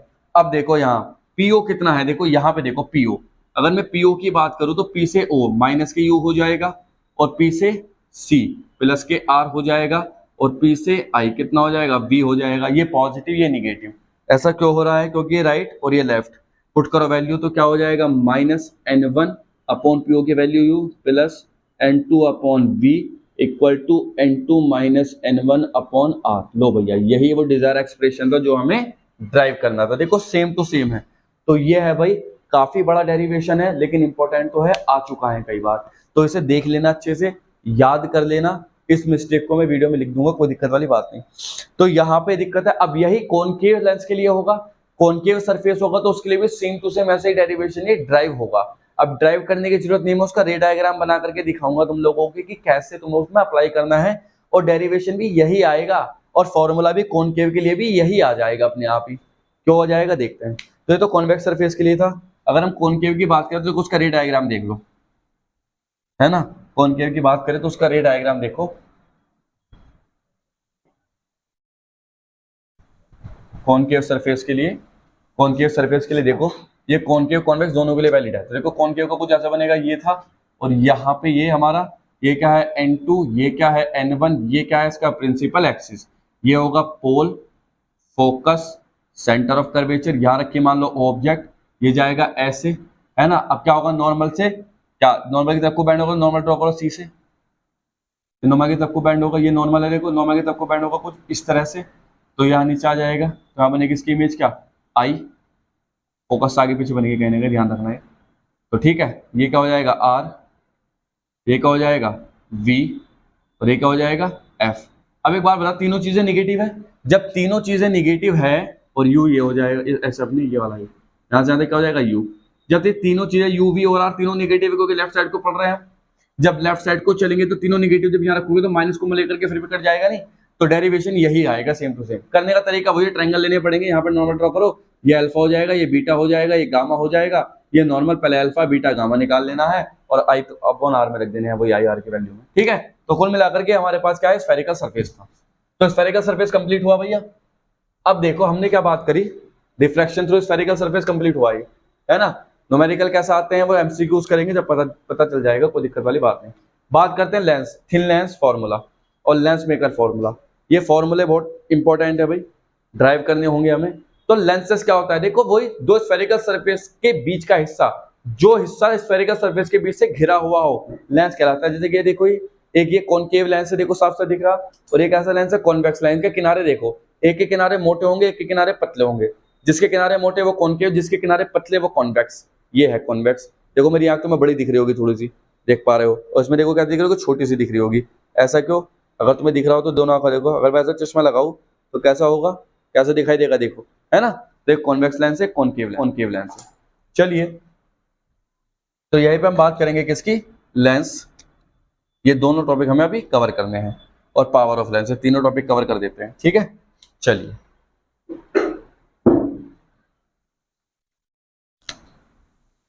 लेंस दो टाइप के होते हैं, टाइप तो काफी है, जैसे कॉन्वेक्स लेंस होगा, क्या होगा, कॉनकेव लेंस होगा, तीसरा क्या होगा, प्लेनो कॉन्वेक्स, फोर्थ क्या होगा, प्लेनो कॉनकेव, 5 क्या होगा, कॉन्वेक्सो कॉनकेव, और 6 क्या होता है, कॉनकेवो कॉन्वेक्स। ये होते हैं लेंसेज। अब कॉन्वेक्स लेंस कैसा होता है, कुछ इस तरह का लेंस होता है, इसे कॉन्वेक्स या डबल कॉन्वेक्स लेंस बोल देते हैं हम। इसका ये क्या होगा, प्रिंसिपल एक्सिस होगा, सब जानते हैं। ये होता है ऑप्टिकल सेंटर। ये क्या होगा, अगर ये सरफेस नंबर 1 है, सरफेस नंबर 2, तो उसका गोला कहाँ बनेगा, कुछ इस तरह से बनेगा। इसका गोला तो देखो ये ऐसे बनता है, उसका गोला कुछ इस तरह से बनेगा, ऐसे बनेगा सरफेस, है ना। अगर मैं इस वाले की बात करूं, उसका सेंटर कहाँ बैठेगा, कहीं यहाँ C2, इसका फोकस F2, इसका सेंटर बैठेगा यहाँ C1, फोकस F1। तो एक ऐसा लेंस है कॉन्वेक्स लेंस। अगर मैं कॉनकेव लेंस की बात करूं, कॉनकेव लेंस कुछ इस तरह से बनता है, ये कॉनकेव लेंस है, यहाँ भी प्रिंसिपल एक्सिस ये रहा है इसका, ये ऑप्टिकल सेंटर हो, ये क्या हो जाएगा, पोल P1, ये पोल क्या हो जाएगा P2, ये सरफेस 1 है, सरफेस नंबर 2 है। यहाँ पे क्या आ जाएगा, इसका गोला तो ऐसे ही बनेगा सिंपली, कोई दिक्कत वाली बात नहीं, और उसका भी ऐसे ही बनेगा, कोई दिक्कत वाली बात ही नहीं है यहाँ पे। तो यहाँ पे क्या हो जाएगा इसका F1, और यहाँ क्या आ जाएगा C1, और यहाँ क्या आ जाएगा F2, और यहाँ क्या आ जाएगा C2। तो कुल मिलाकर के ये हमारे पास दो मेजर लेंस है जो होते हैं कॉन्वेक्स और कॉनकेव। अगर मैं बात करूं प्लेनो कॉन्वेक्स की, तो एक हिस्सा प्लेन होगा इसका, और एक क्या होगा, कॉन्वेक्स होगा, कुछ इस तरह से। ये रेडियस ऑफ कर्वेचर इन्फिनिटी होती है प्लेन सरफेस की, चाहे वो ग्लास हो चाहे वो मिरर हो, रेडियस ऑफ कर्वेचर और फोकल लेंथ दोनों क्या होती है, इन्फिनिटी होती है। और इसका कहीं यहाँ होगी रेडियस ऑफ कर्वेचर R1। ऐसे प्लेनो कॉनकेव कुछ इस तरह से होता है, ये प्लेनो कॉनकेव है। कॉनकेव कॉन्वेक्स देखो, मान लो कॉन्वेक्स का हिस्सा है, उसी का आगे कॉनकेव का हिस्सा बना दिया ऐसे, ये हो जाएगा, और कॉन्वेक्स को कॉनकेव से पलट देंगे। तो कुल मिलाकर के कुछ लेंसेज है जो हमें पढ़ने होते हैं। अब इनकी कुछ टर्मिनोलॉजीज है, जैसे C2 F2 O F1 C1। तो F2 क्या है, सेकेंडरी फोकस, F1 क्या है, primary focus, centre of curvature surface number 1, centre of curvature surface number 2। अब देखो फोकस का बहुत बड़ा रोल है, एक होता है प्राइमरी फोकस या प्रिंसिपल फोकस, और एक होता है सेकेंडरी फोकस। प्रिंसिपल फोकस वो फोकस होता है जहां पर सारी के सारी रेस कन्वर्ज या डाइवर्ज हो रही हो, मतलब सारी की सारी आकर के मिलती हो, वो प्रिंसिपल फोकस कहलाता है। जैसे इस केस में अगर हम बात करें तो रेज ऐसे आएंगी और ऐसा करके फोकस पे मिलेगी, ऐसा करके ऐसे फोकस पे मिलेगी, तो इसका प्रिंसिपल फोकस कहलाएगा। लेकिन इसकी बात करें तो रेज कहाँ पे आके मिलेगी, ऐसे जाकर के डाइवर्ज हो जाएंगी, ऐसे तो मिलेगी इस वाले फोकस पे, ऐसे डाइवर्ज हो जाएंगी, मिलेंगे इस वाले फोकस पे, तो इसका ये प्रिंसिपल फोकस कहलाएगा, है ना। तो कुल मिलाकर के प्रिंसिपल फोकस क्या होता है, जहां पे सारी की सारी रेज आकर के डाइवर्ज हो रही हो, तो वो कन्वर्ज हो रही हो, तो प्रिंसिपल फोकस है। बात करते हैं थिन लेंस फॉर्मूला की। फॉर्मूला कैसे ड्राइव किया, जैसे मिरर फॉर्मूला ड्राइव किया था ना, ऐसे लेंस फॉर्मूला ड्राइव हो, देखते हैं कैसे होगा, है ना। लेंसेज तो समझ गए होंगे सबके सब। चलिए तो देखो भैया, थिन लेंस फॉर्मूले की अगर हम बात करें यहाँ, thin lens formula, thin lens formula, तो देखो इसकी बात करते हैं कैसे ड्राइव होता है यार। हम जानते थे लेंस फॉर्मूला क्या होता था वाला, 1/f equal to 1/v minus 1/u। अब इसे ड्राइव करना है यार, क्योंकि फॉर्मूला है तो डेरिवेशन भी आएगा। डेरिवेशन नहीं आता तो वो लिख देता साफ साफ सिलेबस में कि नॉट डेरिवेशन, काफी से होंगे लिखा भी है उन्होंने, सीबीएसई ने मतलब। तो हम करते हैं देखो डेरिवेशन इसका। तो हमने मान लिया, मान लो हमारे पास क्या है, एक लेंस है। कैसा लेंस है, कॉन्वेक्स लेंस है, ये रहा कॉन्वेक्स लेंस, ठीक है। अब इसका एक प्रिंसिपल एक्सिस होता है जो हमें ड्रॉ करना पड़ेगा कुछ इस तरह से। ये सरफेस नंबर 1 कह दो, ये सरफेस नंबर क्या कह दो 2। अब देखो ये क्या, ऑप्टिकल सेंटर से पास होने वाली लाइन, ए कुछ इस तरह से होता है, ये इसका ऑप्टिकल सेंटर होता है ओ। अब क्या होगा, ये सरफेस नंबर 1 है तो ये सरफेस नंबर 2 इसका पोल हो जाएगा यहाँ P1, और यहाँ सरफेस नंबर 2 की चीजें आएंगी जो कि फोकस होगा F2 और C होगा सेंटर ऑफ कर्वेचर C2। यहाँ पे क्या आएगा F1 और सेंटर ऑफ कर्वेचर क्या आ जाएगा C1। अब हमें क्या लेंस फॉर्मूला ड्राइव करना है, तो हमें एक ऑब्जेक्ट माननी पड़ेगी सबसे पहली बात। ये ऑब्जेक्ट है, ठीक है, ए बी नाम के ऑब्जेक्ट रख दिए हमने यहाँ पे, कोई दिक्कत वाली बात है ही नहीं यहाँ। अब ऑब्जेक्ट है तो क्या होगा, रूल बनाना बहुत सिंपल है, इमेज बनाना बहुत सिंपल है। उसका रूल क्या है, पहली ray parallel to principal axis टकरा के फोकस से, ये रे टकरा के फोकस से, और दूसरी ऑप्टिकल सेंटर। ऑप्टिकल सेंटर साफ साफ दिख रहा होगा तुम्हें, तो ऑप्टिकल सेंटर पहले ऐसे दिखा दो, देखो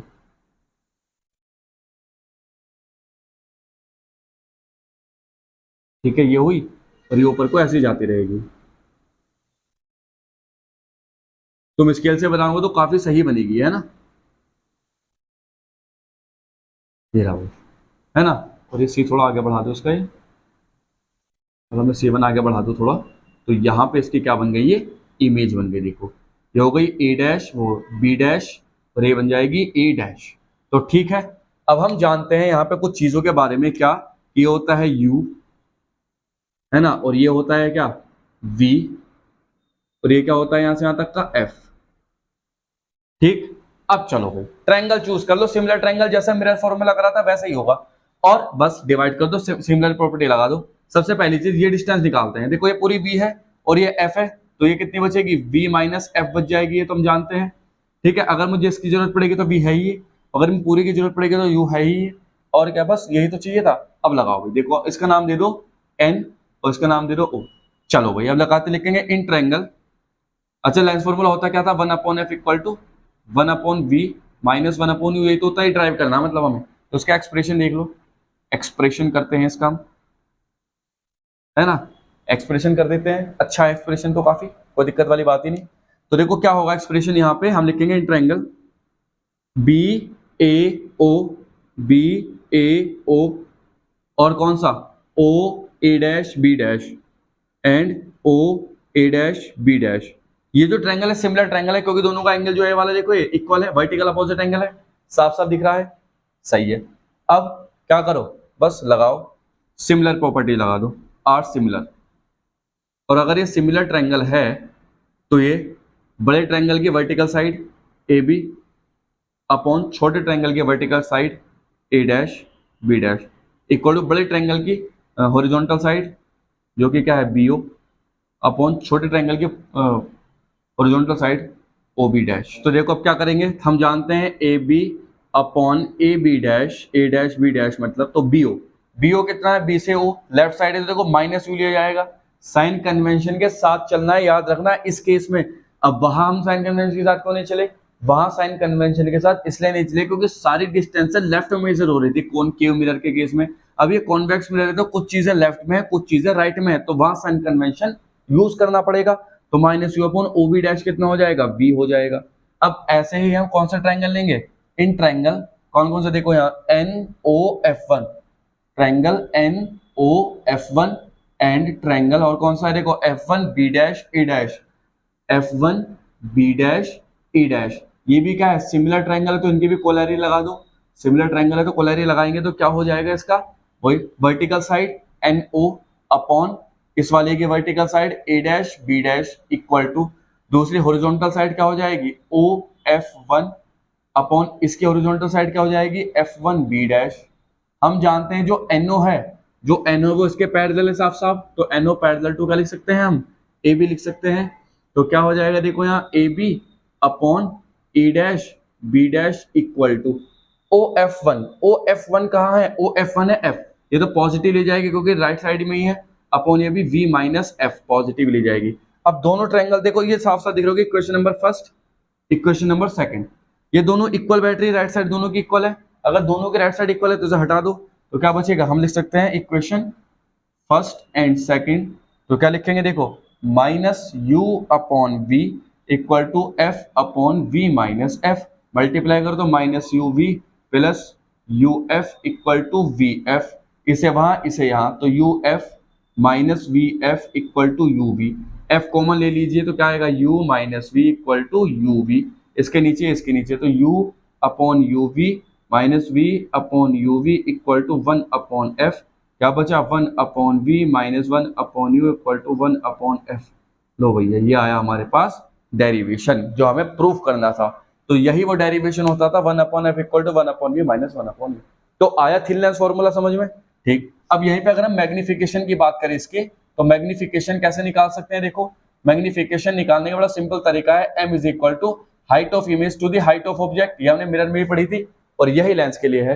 हाइट ऑफ इमेज कितनी है, ये रही, हाइट ऑफ ऑब्जेक्ट कितनी है, ये रही, हाइट ऑफ इमेज कितनी है, ये रही, और इसे ही हम लिख सकते हैं क्या, या लिख सकते हैं क्या माइनस के v अपॉन u। एक दूसरा फॉर्मूला, अगर हमें हाइट ना दे करके डिस्टेंस दे रखी हो ऑब्जेक्ट और इमेज की, तो ये वाला फॉर्मूला लगा देंगे, और दोनों में से कुछ ना दे रख मैग्निफिकेशन ना दे रखा हो तो HI upon HO equal to minus के V अपॉन U, ये मैग्निफिकेशन निकालने का तरीका है। क्या सही है, कोई दिक्कत किसी को। अब अगर पावर की बात करें लेंस की पावर कैसे कैलकुलेट करते हैं, तो पावर ऑफ लेंस भी यही देख लो, पावर ऑफ लेंस क्या होती है, द एबिलिटी टू कन्वर्ज और डाइवर्ज द रेज, जो भी रेज कन्वर्ज या डाइवर्ज होती है लेंस की उस एबिलिटी को पावर बोलते हैं। मतलब कोई लेंस कितना किसी रे को कन्वर्ज कर पा रहा है या डाइवर्ज कर पा रहा है, वो उसकी पावर होगी। जो लेंस कम पावरफुल होगा वो कम डाइवर्ज करेगा, जो लेंस ज्यादा पावरफुल होगा वो ज्यादा डाइवर्ज करेगा। एग्जाम्पल के तौर पर मान लो हमारे पास एक लेंस है और यहाँ से रे गई, इसने यहीं पे कन्वर्ज कर दिया, कन्वर्ज कर दिया ऐसे, और दूसरी रे गई, एक दूसरा लेंस है उससे रे गए, उसने ऐसे कन्वर्ज किया ऐसे, तो दोनों में से कौन ज्यादा पावरफुल है, जिसने पहले कन्वर्ज कर दिया या ज्यादा कन्वर्ज किया, तो this is a more powerful lens, ऐसे हम यहाँ रख सकते हैं। तो यहीं पे पावर की अगर हम बात करें तो पावर का फॉर्मूला होता है 1 अपॉन एफ मीटर में, और इसकी यूनिट क्या होती है डायोप्टर, पावर की यूनिट क्या होगी डायोप्टर। तो यहाँ से हम पावर कैलकुलेट कर सकते हैं, फोकल लेंथ हमें पता हो तो 1 upon f equal to p लिख सकते हैं आराम से, और अगर सेंटीमीटर में फोकल लेंथ दे रखी हो तो पावर लिख सकते हैं 100 अपॉन एफ, तो यहाँ से हमें 100 अपॉन एफ लिख करके फॉर्मूला निकालनी पड़ेगी पावर। तो पावर क्या है, एबिलिटी टू कन्वर्ज और diverge the rays is called power. चलिए खैर कुल मिलाकर के सारी बातें हमारी हो चुकी है ना। और मैग्निफिकेशन के केस में अगर m की वैल्यू ग्रेटर देन 1 है तो बड़ी इमेज बनेगी, सीधी सी बात है, लेस देन 1 है तो छोटी इमेज बनेगी, इक्वल टू 1 है तो सेम साइज के बनेगी, 0 है तो पॉइंट बनेगी, इंफिनिटी है तो हाईली मैग्नीफाइड बनेगी। ये होती है चीजें सारी की सारी। तो कुल मिलाकर के हमारे पास चीजें आ चुकी। अब ये तो थिन लेंस था, है ना, ये थिन लेंस बन चुका हमारा, कोई दिक्कत वाली बात है नहीं। अब देखो जो हमारे गोगल्स होते हैं, है ना, स्पेक्टेकल्स होते हैं, चश्मे होते हैं, इनके लेंस कैसे बनते हैं। जो चश्मों के लेंस है, जो हमारे क्या है, ये चश्मों के लेंस है, ये कैसे बनाए जाते हैं। देखो चश्मों के लेंस बनाए जाते हैं, एक फॉर्मूला है जिसका नाम है lens maker formula. Lens maker formula के द्वारा हमारे जितने भी चश्मे होते हैं उनके लेंस बनाए जाते हैं इंडस्ट्रीज में, और ये फॉर्मूला बहुत ज्यादा यूज होता है इंडस्ट्रीज में। क्यों, क्योंकि हम केवल फोकल लेंस से इमेज की डिस्टेंस और ऑब्जेक्ट की डिस्टेंस से किसी लेंस को नहीं बना सकते। अगर हमें प्रैक्टिकली लेंस को डिजाइन करना है तो हमें सबसे पहले देखना पड़ेगा उसके कर्व कितना रखना पड़ेगा, उसकी रेडियस ऑफ कर्वेचर कितनी रखनी पड़ेगी। अब रेडियस ऑफ कर्वेचर की कैलकुलेशन करने के लिए हमें कोई ऐसा फॉर्मूला तो चाहिए जिसमें रेडियस ऑफ कर्वेचर निकाली जा सकती हो, या रेडियस ऑफ कर्वेचर आ रही हो उस फॉर्मूले में। तो वही रेडियस ऑफ कर्वेचर हम यूज करेंगे, किसे यूज करके, किसे प्रूव करके, लेंस मेकर फॉर्मूला को ड्राइव करके। तो लेंस मेकर फॉर्मूला ड्राइव करते हैं और वहां से देखते हैं कि कैसे हम radius of curvature focal length में और रिफ्रैक्टिव इंडेक्स में रिलेशन डेवलप कर सकते हैं। है बहुत इंपॉर्टेंट डेरिवेशन है, याद रखना, क्योंकि ये कई बार आ चुका है बोर्ड में भी, लेंस मेकर फॉर्मूला। तो इसी की हम बात करेंगे। तो बात करते हैं किसके, lens makers formula. Lens maker formula की बात करते हैं। तो हमारे पास मान लो एक लेंस है, क्या है, एक लेंस। लेंस कैसा होगा, वही कॉन्वेक्स लेंगे हम, तो ये, और हमारे पास एक लेंस ये सिस्टम है, एक सरफेस ही, एक सरफेस ही। हमने क्या काम किया, यहां पे प्रिंसिपल एक्सिस ड्रॉ किया, ये ऐसे, ये क्या है, ऑप्टिकल सेंटर ओ, ये क्या है इसका, मान लो नंबर 1 है सरफेस, और ये नंबर सरफेस 2 है। इसका रिफ्रैक्टिव इंडेक्स कितना, मान लो n2, और बाहर वाले का n1 हो जाएगा। अगर ये सरफेस 2 है तो इसका पोल होगा पोल P1, focus f2, centre C2, और यहाँ पे f1, सेंटर C1, पोल P2। ये हो जाएगा भाई हमारे पास, है ना। इसे C कह दो, सेंटर को ऑप्टिकल सेंटर C कह दो। अब देखो हमें इसके लिए क्या करना है, डेरिवेशन ड्राइव करना है, फॉर्मूला ड्राइव करना है। तो इसके लिए जो फॉर्मूला है पता वो आता है, मैं लिख दूं यहाँ, वो आता है 1/f इक्वल टू आ जाएगा n-1, और ब्रैकेट में आएगा 1/r1 माइनस 1/r2। ये फॉर्मूला हमारे पास आएगा जो हमें ड्राइव करना है। r1 कहाँ से कहाँ तक की डिस्टेंस है, यहाँ से यहाँ तक हो जाएगी r2 क्योंकि सरफेस नंबर 2 है, और यहाँ से यहाँ तक की क्या हो जाएगी r1, सरफेस नंबर 1 है। ठीक, चलिए। तो सबसे पहली चीज, इस लेंस के लिए फॉर्मूले को प्रूव करने के लिए हमें कुछ अजम्पशंस लेनी पड़ेगी। पहली assumption, object should be point, object जो है वो पॉइंट होनी चाहिए। दूसरी क्या होगी, जो रेज है वो क्या होनी चाहिए, पैराक्सियल होनी चाहिए, पैराक्सियल।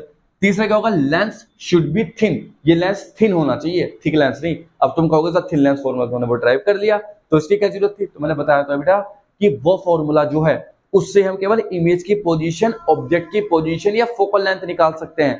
लेकिन अगर हमें प्रैक्टिकली कोई लेंस बनाना हो, थिन लेंस बनाना हो, डिजाइन करना हो, तो हमें ये वाला फॉर्मूला ड्राइव करना पड़ेगा, ये फॉर्मूला यूज करना पड़ेगा। ठीक, चलिए। तो यहीं पे हम बात करते हैं कुछ। अब देखो इसके लिए प्रूफ करने के लिए पहले रे डायग्राम बनाते हैं। मान लो हमारे पास देखिए ऑब्जेक्ट यहाँ ओ, तो पहली रे तो ऐसी, दूसरी रे क्या जाएगी, टेढ़ी, ये यहां जाएगी। क्या होगा, अब ये रेयर से डेंसर में जा रही है तो नॉर्मल की तरफ को बैंड होगी, तो इस वाले सरफेस के लिए क्या ड्रॉ करना पड़ेगा, नॉर्मल। तो नॉर्मल ड्रॉ करो भाई पहले, नॉर्मल कहां से, इस वाले C1 से होगा, इसके लिए नॉर्मल ड्रॉ, ये रहा। अभी नॉर्मल की तरफ को बैंड हो जाएगी कुछ इस तरह से, देखो ये ई होगा, ये होगा नॉर्मल की तरफ को बैंड। अब क्या होगा, नॉर्मल से बाहर अब ये डेंसर से बाहर निकलेगी तो नॉर्मल से दूर भागेगी। अब इस सरफेस के नॉर्मल कहां से ड्रॉ होगा, यहां से, ये कर दिया। अब नॉर्मल से दूर भागेगी, दूर भाग करके कहीं इमेज बनेगी इसकी ऐसे, आई फाइनल इमेज बन गई हमारे पास ही। ठीक, अब एक बात बताओ, यहां रे को दो मीडियम से होकर गुजरना पड़ा, पहले रेयर से डेंसर, फिर डेंसर से रेयर, ऐसे तो गुजरना पड़ा है।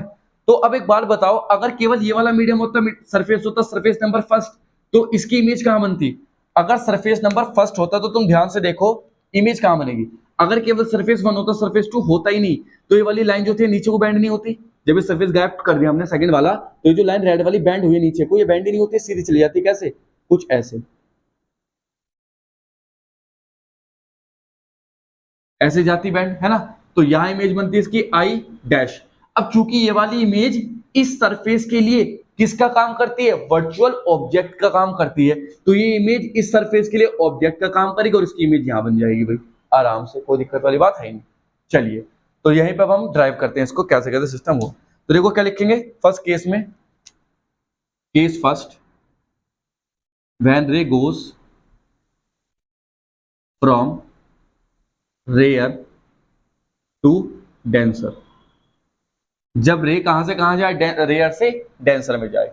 तो रेयर से डेंसर में जाने के लिए हमने एक फॉर्मूला ड्राइव किया है पीछे। अगर तुम इस सरफेस को भूल जाओ तो क्या एक स्फेरिकल सरफेस ही बन जाएगा, है ना। ये वाला हिस्सा जो होगा ये स्फेरिकल सरफेस ही बन जाएगा। अगर ये स्फेरिकल सरफेस बनेगा तो स्फेरिकल सरफेस के सारे फॉर्मूले प्रूव होने हैं, मतलब अप्लाई होने हैं, तो अप्लाई कर दो भैया।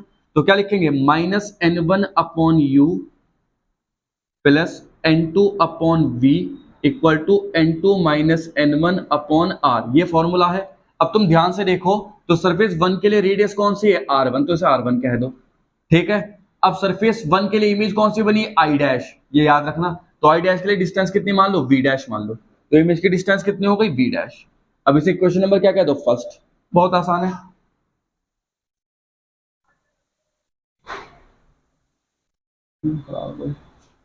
ठीक है, बहुत आसान है। अब क्या करेंगे, केस नंबर 2 की बात करते हैं। केस नंबर 2, अब क्या होगा, व्हेन रे गोज फ्रॉम, कहां से कहां, डेंसर टू रेयर। अब डेंसर से रेयर में जा रही है, यहां से यहां जाएगी। अब क्या होगा, अब i dash works as a virtual object for surface 2। Surface 2 के लिए जो आई डैश है वर्चुअल ऑब्जेक्ट का काम करेगी। अब क्या करा, अब हमने क्या देखा कि जब डेंसर से रेयर में जा रही है तो सारी चीजें चेंज हो जाएंगी। चेंज का मतलब जहां n1 था वहां n2 आ जाएगा। अरे जब मीडियम चेंज हुआ, पहले रेयर से डेंसर में जा रही थी तो u के ऊपर n आ रहा था, अब क्या होगा, अब u के ऊपर n2 आ जाएगा, क्योंकि अब डेंसर से रेयर में जा रही है, उल्टा हो चुका। तो लिखेंगे रिप्लेस n1 कहां से, n2 से रिप्लेस कर दो। तो यहां देखो -n2 अपॉन u क्या है, ऑब्जेक्ट की डिस्टेंस। अब एक बार बताओ, सरफेस नंबर 2 के लिए ऑब्जेक्ट क्या है, आई डैश है, और आई डैश की डिस्टेंस कितनी है, v डैश, तो यहां लिखा जाएगा v डैश। ये बात याद रखना, ठीक। दूसरा क्या है, प्लस, यहां n2 था तो यहां लिख दो n1 अपॉन v का इमेज की डिस्टेंस। सरफेस 2 के लिए इमेज कौन सी है, i, तो डिस्टेंस कितनी आई तक की, v लिखी तुमने, v लिखो भैया, ये v, तो v equal to n1 minus n2 upon r, उसका 2 था, इसका 2 हो जाएगा, उसका 1 था। तो अभी इक्वेशन नंबर क्या हो गई, सेकंड हो गई। अब इक्वेशन फर्स्ट और सेकंड को ध्यान से देखो और दोनों को ऐड कर दो। तो लिखेंगे adding equation first and second. तो फर्स्ट एंड सेकंड में से क्या करेंगे, n2v डैश से n2v डैश कट जाएगा, देखो प्लस का वो माइनस का, क्या बचा, -n1 upon u plus n1 upon v equal to n2 minus n1 upon r1 और plus n1 minus n2 upon r2। हम क्या कर सकते हैं, कॉमन ले लो, n1 अंदर बचेगा -1 upon u plus 1 upon v equal to क्या बचा, यहाँ क्या बचा, देखो यहाँ बचेगा, कॉमन लो यहाँ से, n2 माइनस n1 जब हम कॉमन लेंगे, देखो यहाँ ध्यान से, तो पता क्या होगा, बीच में माइनस हो जाएगा, 1 अपॉन r1। यहाँ माइनस क्यों आएगा बताओ, बता सकते हैं क्या, देखो n1 माइनस n2 है, ये n2 माइनस n1 है, तो इसे n2 माइनस n1 बनाने के लिए माइनस कॉमन लेना पड़ेगा, वो माइनस प्लस को माइनस कर देगा, कर दिया। अब इस n1 को नीचे ले जाओ, तो 1 upon v minus 1 upon u लिख सकते हैं, n2 minus n1 upon n1 bracket 1 upon r1 minus 1 upon r2। अलग अलग लिखेंगे तो 1 upon v minus 1 upon u equal to n2 upon n1 minus 1, और ब्रैकेट में क्या हो जाएगा, 1 upon r1 minus 1 upon r2। अब तुम जानते हो n2 अपॉन n1 क्या है, refractive index of glass with respect to air. Refractive index of glass कितना, 2, एयर का 1, तो n2 अपॉन n1 को क्या लिखते थे हम जनरली, n2 अपॉन n1 को जनरली लिखते हैं n, तो n लिख दो यहाँ, तो 1 upon v minus 1 upon u क्या होगा, 1 upon f equal to n minus 1 bracket, और यहाँ 1 upon r1 minus 1 upon r2। This is the desired formula for the lens. यह है लेंस मेकर फॉर्मूला का प्रूफ। क्या यही प्रूफ करना था, देखो ऊपर सेम टू सेम आ रहा। अब यहां मेन बात, जब भी न्यूमेरिकल सॉल्व करने हैं तो जो रेडियस ऑफ कर्वेचर है इनका बहुत ज्यादा ध्यान रखना है। ध्यान क्या, हमने डेरिवेशन ड्राइव करते समय सरफेस नंबर 1 किसे माना है, पहले वाले को, सरफेस 2 किसे माना है, दूसरे वाले को। तो मतलब इस सरफेस की रेडियस वहां है राइट में, इस सरफेस की रेडियस लेफ्ट में है। अगर तुमने गलती से इसे 2 मान लिया, इसे 1 मान लिया, तो उस फॉर्मूले में चेंज करना पड़ेगा। चेंज क्या, क्योंकि अगर 2 से मानोगे 1 से मानोगे तो वो हो जाएगी r2, ये हो जाएगी r1, तो यहाँ से चेंज करना पड़ेगा चेंज नहीं, तब वहां r1 नेगेटिव हो जाएगी, r2 पॉजिटिव हो जाएगी। तो ये ध्यान रखना, रेडियस ऑफ कर्वेचर कैसे मेजर करनी है, गलती नहीं होगी। अगर तुम्हारे कॉन्सेप्ट क्लियर है तो तुम सही से कर दोगे आराम से। तो ये भैया सब कुछ है, पावर सब कुछ हो चुका, पावर मैग्निफिकेशन ये सब जानते ही हैं, तो कोई दिक्कत वाली बात होगी नहीं इस फॉर्मूले में। अब देखो कुछ इसके क्वेश्चन बनते हैं भाई, अगर लेंस को आधा काट दे, अगर आधा काट दे तो लोअर क्वालिटी की इमेज बनेगी, बस और कुछ नहीं, क्योंकि जितनी कम नंबर ऑफ रेज जाएंगी उतनी इमेज की इंटेंसिटी घट जाएगी, और जितनी ज्यादा नंबर ऑफ रेज जाएंगी उतनी इमेज की इंटेंसिटी बढ़ जाती है, क्वालिटी बढ़ जाती है। ठीक है, अब हमारे पास बचता है भैया ये combination of thin lens in contact. जब दो लेंसों को कॉन्टैक्ट में रखा जाता है तो उनके लिए इक्विवेलेंट फोकल लेंथ क्या होती है। चलिए भाई, तो इसे भी काम करते हैं भाई, इसे भी खत्म करते हैं।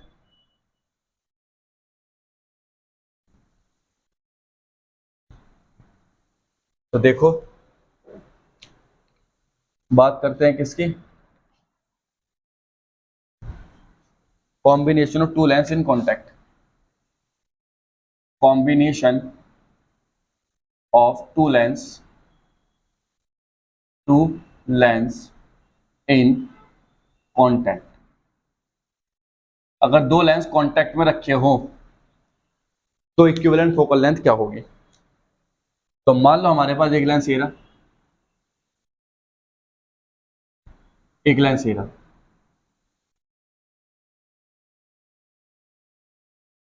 ये प्रिंसिपल एक्सिस हुआ इसका, ये क्या होगा फोकस लेंस 1, ये लेंस 2, इसका फोकस मान लो f1, इसका फोकस मान लो f2, दोनों थिन लेंसेज है, ऑब्जेक्ट रखी है इसकी ओ यहाँ पे।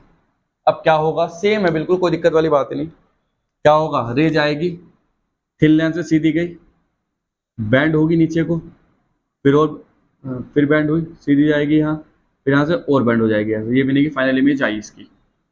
सिंपल है, कोई दिक्कत नहीं। अब एक बात बताओ, अगर लेंस 1 ना होता इमेज कहाँ बनती, वो आगे ये वहां चला जाता है ऐसे आई डैश, तो मतलब ये हो जाएगी u, ये हो जाएगी v और ये हो जाएगी v डैश। ठीक है, अब करते हैं, लिखेंगे 4 लेंस 1, ये तो आसान है बहुत, लिखेंगे 4 लेंस 4 L1। लेंस फॉर्मूला क्या होता है, याद रखना थिन लेंस फॉर्मूला है ये, यहाँ थिन लेंस फॉर्मूला लगेगा, क्या होता है वो 1/f1 is equal to 1/v minus 1/u, ये हो जाएगा। अब u ये रहा, v वो रहा, v कौन सा, अगर लेंस 1 है लेंस 2 ना होता तो इमेज वहां बन रही थी, तो v की जगह v डैश आ जाएगा, क्वेश्चन नंबर फर्स्ट कह देंगे हम यहाँ। अब लिखेंगे 4 लेंस 2, लेंस 2 के लिए आई डैश वर्चुअल ऑब्जेक्ट का काम करेगी। अगर ये लेंस नहीं था तो इमेज वहां बन रही थी आई डैश, लेकिन एक्चुअल में लेंस तो है ना ये, अगर ये लेंस है तो इस लेंस के लिए ये वाली इमेज किसका काम करेगी, वर्चुअल ऑब्जेक्ट का। लिखेंगे I dash behave as object, इसके लिए 4 L2 लेंस 2 के लिए, तो क्या हो जाएगा 1/f2 is equal to 1/v, v क्या है इमेज की डिस्टेंस, इमेज कौन सी है इसकी, इमेज तो v, और ऑब्जेक्ट ऑब्जेक्ट क्या है v डैश, तो 1/v डैश। क्या करो, क्या करो, add equation first and second, equation first area second area क्या करो, v डैश से ये कट जाएगा, तो क्या बचेगा 1/f1 plus 1/f2 equal to क्या होगा 1/v माइनस 1/u, तो 1/f1 plus 1/f2 equal to 1/f। लो भैया ये आ गया हमारे पास इक्विवेलेंट फोकल लेंथ। जैसे रेजिस्टेंस जोड़ते थे ऐसे फोकल लेंथ जोड़ देते हैं। ये कौन सा कॉम्बिनेशन है, ये सीरीज है, कोई कैपेसिटर की बात कर लो। चलिए खैर, अगर हमें इक्विवेलेंट पावर निकालनी हो तो इक्विवेलेंट पावर, इक्विवेलेंट पावर के लिए simple formula P equivalent equal to लग जाएगा P1 प्लस P2। अच्छा कितने भी लेंस हो आगे वो जोड़ते चले जाओ। अगर हमें इक्विवेलेंट मैग्निफिकेशन निकालना हो, इक्विवेलेंट मैग्निफिकेशन के लिए मल्टीप्लाई करनी पड़ती है, तो मल्टीप्लाई कैसे, M इक्विवेलेंट इक्वल टू क्या हो जाएगा M1 multiply M2 multiply and so on, जितना भी हो सब कर सकते हैं आराम से। तो कुल मिला के ये है भैया वो डेरिवेशन पूरा का पूरा two thin lens in contact, important है, आ चुका है, भी ऐसे नहीं आया, कई बार आ चुका है, कोई दिक्कत वाली बात नहीं है। तो कुल मिला के यार देखो फोकस तुम्हें रखना है, सारी जगह फोकस तुम्हारा होगा। यहाँ जो टीचर है वो क्या कर सकता है, केवल गाइड कर सकते हैं टीचर तो, और टीचर क्या गाइड करेगा, टीचर वही चीज गाइड करेगा जो तुम्हारे लिए इंपॉर्टेंट होगी, जो तुम्हारे लिए वैल्यूएबल होगी, कोई फालतू चीज तो बताएगा नहीं टीचर। अब यार काम तुम्हारा है टीचर पे ट्रस्ट करना, टीचर पे विश्वास करना, और उन चीजों को अच्छे से अपने माइंड में रिकॉल कर लेना, अपने माइंड में बैठा लेना। तुमने अगर चीज अपने माइंड में बैठा ली तो यार तुमसे बड़ा सक्सेसफुल इंसान कोई हो ही नहीं सकता जीवन में। तो टीचर होगा ना, जो भी गुरु होता है तुम्हारा, वो तुम्हें कभी गलत शिक्षा नहीं देगा किसी भी कीमत पे, अगर वो रियल मायने में गुरु है तो। चाहे वो शिक्षा कोई सी भी हो सकती है, चाहे वो पढ़ाई से रिलेटेड हो, चाहे तुम्हारे जीवन के ज्ञान से रिलेटेड हो, और चाहे तुम्हें किसी और फील्ड में दे रहा हो शिक्षा, वो तो तुम्हारा गुरु है जो तुम्हें शिक्षा देगा। लेकिन गुरु का सम्मान, तो इसलिए गुरु का सम्मान हमेशा करना सीखो। अगर तुम गुरु का सम्मान नहीं कर सकते तो कम से कम उन्हें हिट मत दो, हेट मत करो। मैंने एक फेसबुक पे वीडियो डाली थी, रील, वो वायरल हो गई थी काफी, और वो रील पता क्या थी, उस रील में मैंने बच्चों को दिखाया था कि पानी बोतल में कैसे रोकते हैं, तो नीचे मैंने हालांकि कॉर्क लगाया था, बच्चों को पता था, सबको बच्चों को बताया भी था। मैं केवल ये पूछ रहा था कि ऐसा पॉसिबल है पानी रुक जाएगा, मैंने इसमें उसके वीडियो के लास्ट में क्वेश्चन भी डाला था, is this is possible, is it possible. तो पता क्या हुआ, वो फेसबुक पे वायरल हो गई, वो वीडियो फेसबुक पे वायरल हुई, उस पर व्यूज आए 1.5 मिलियन।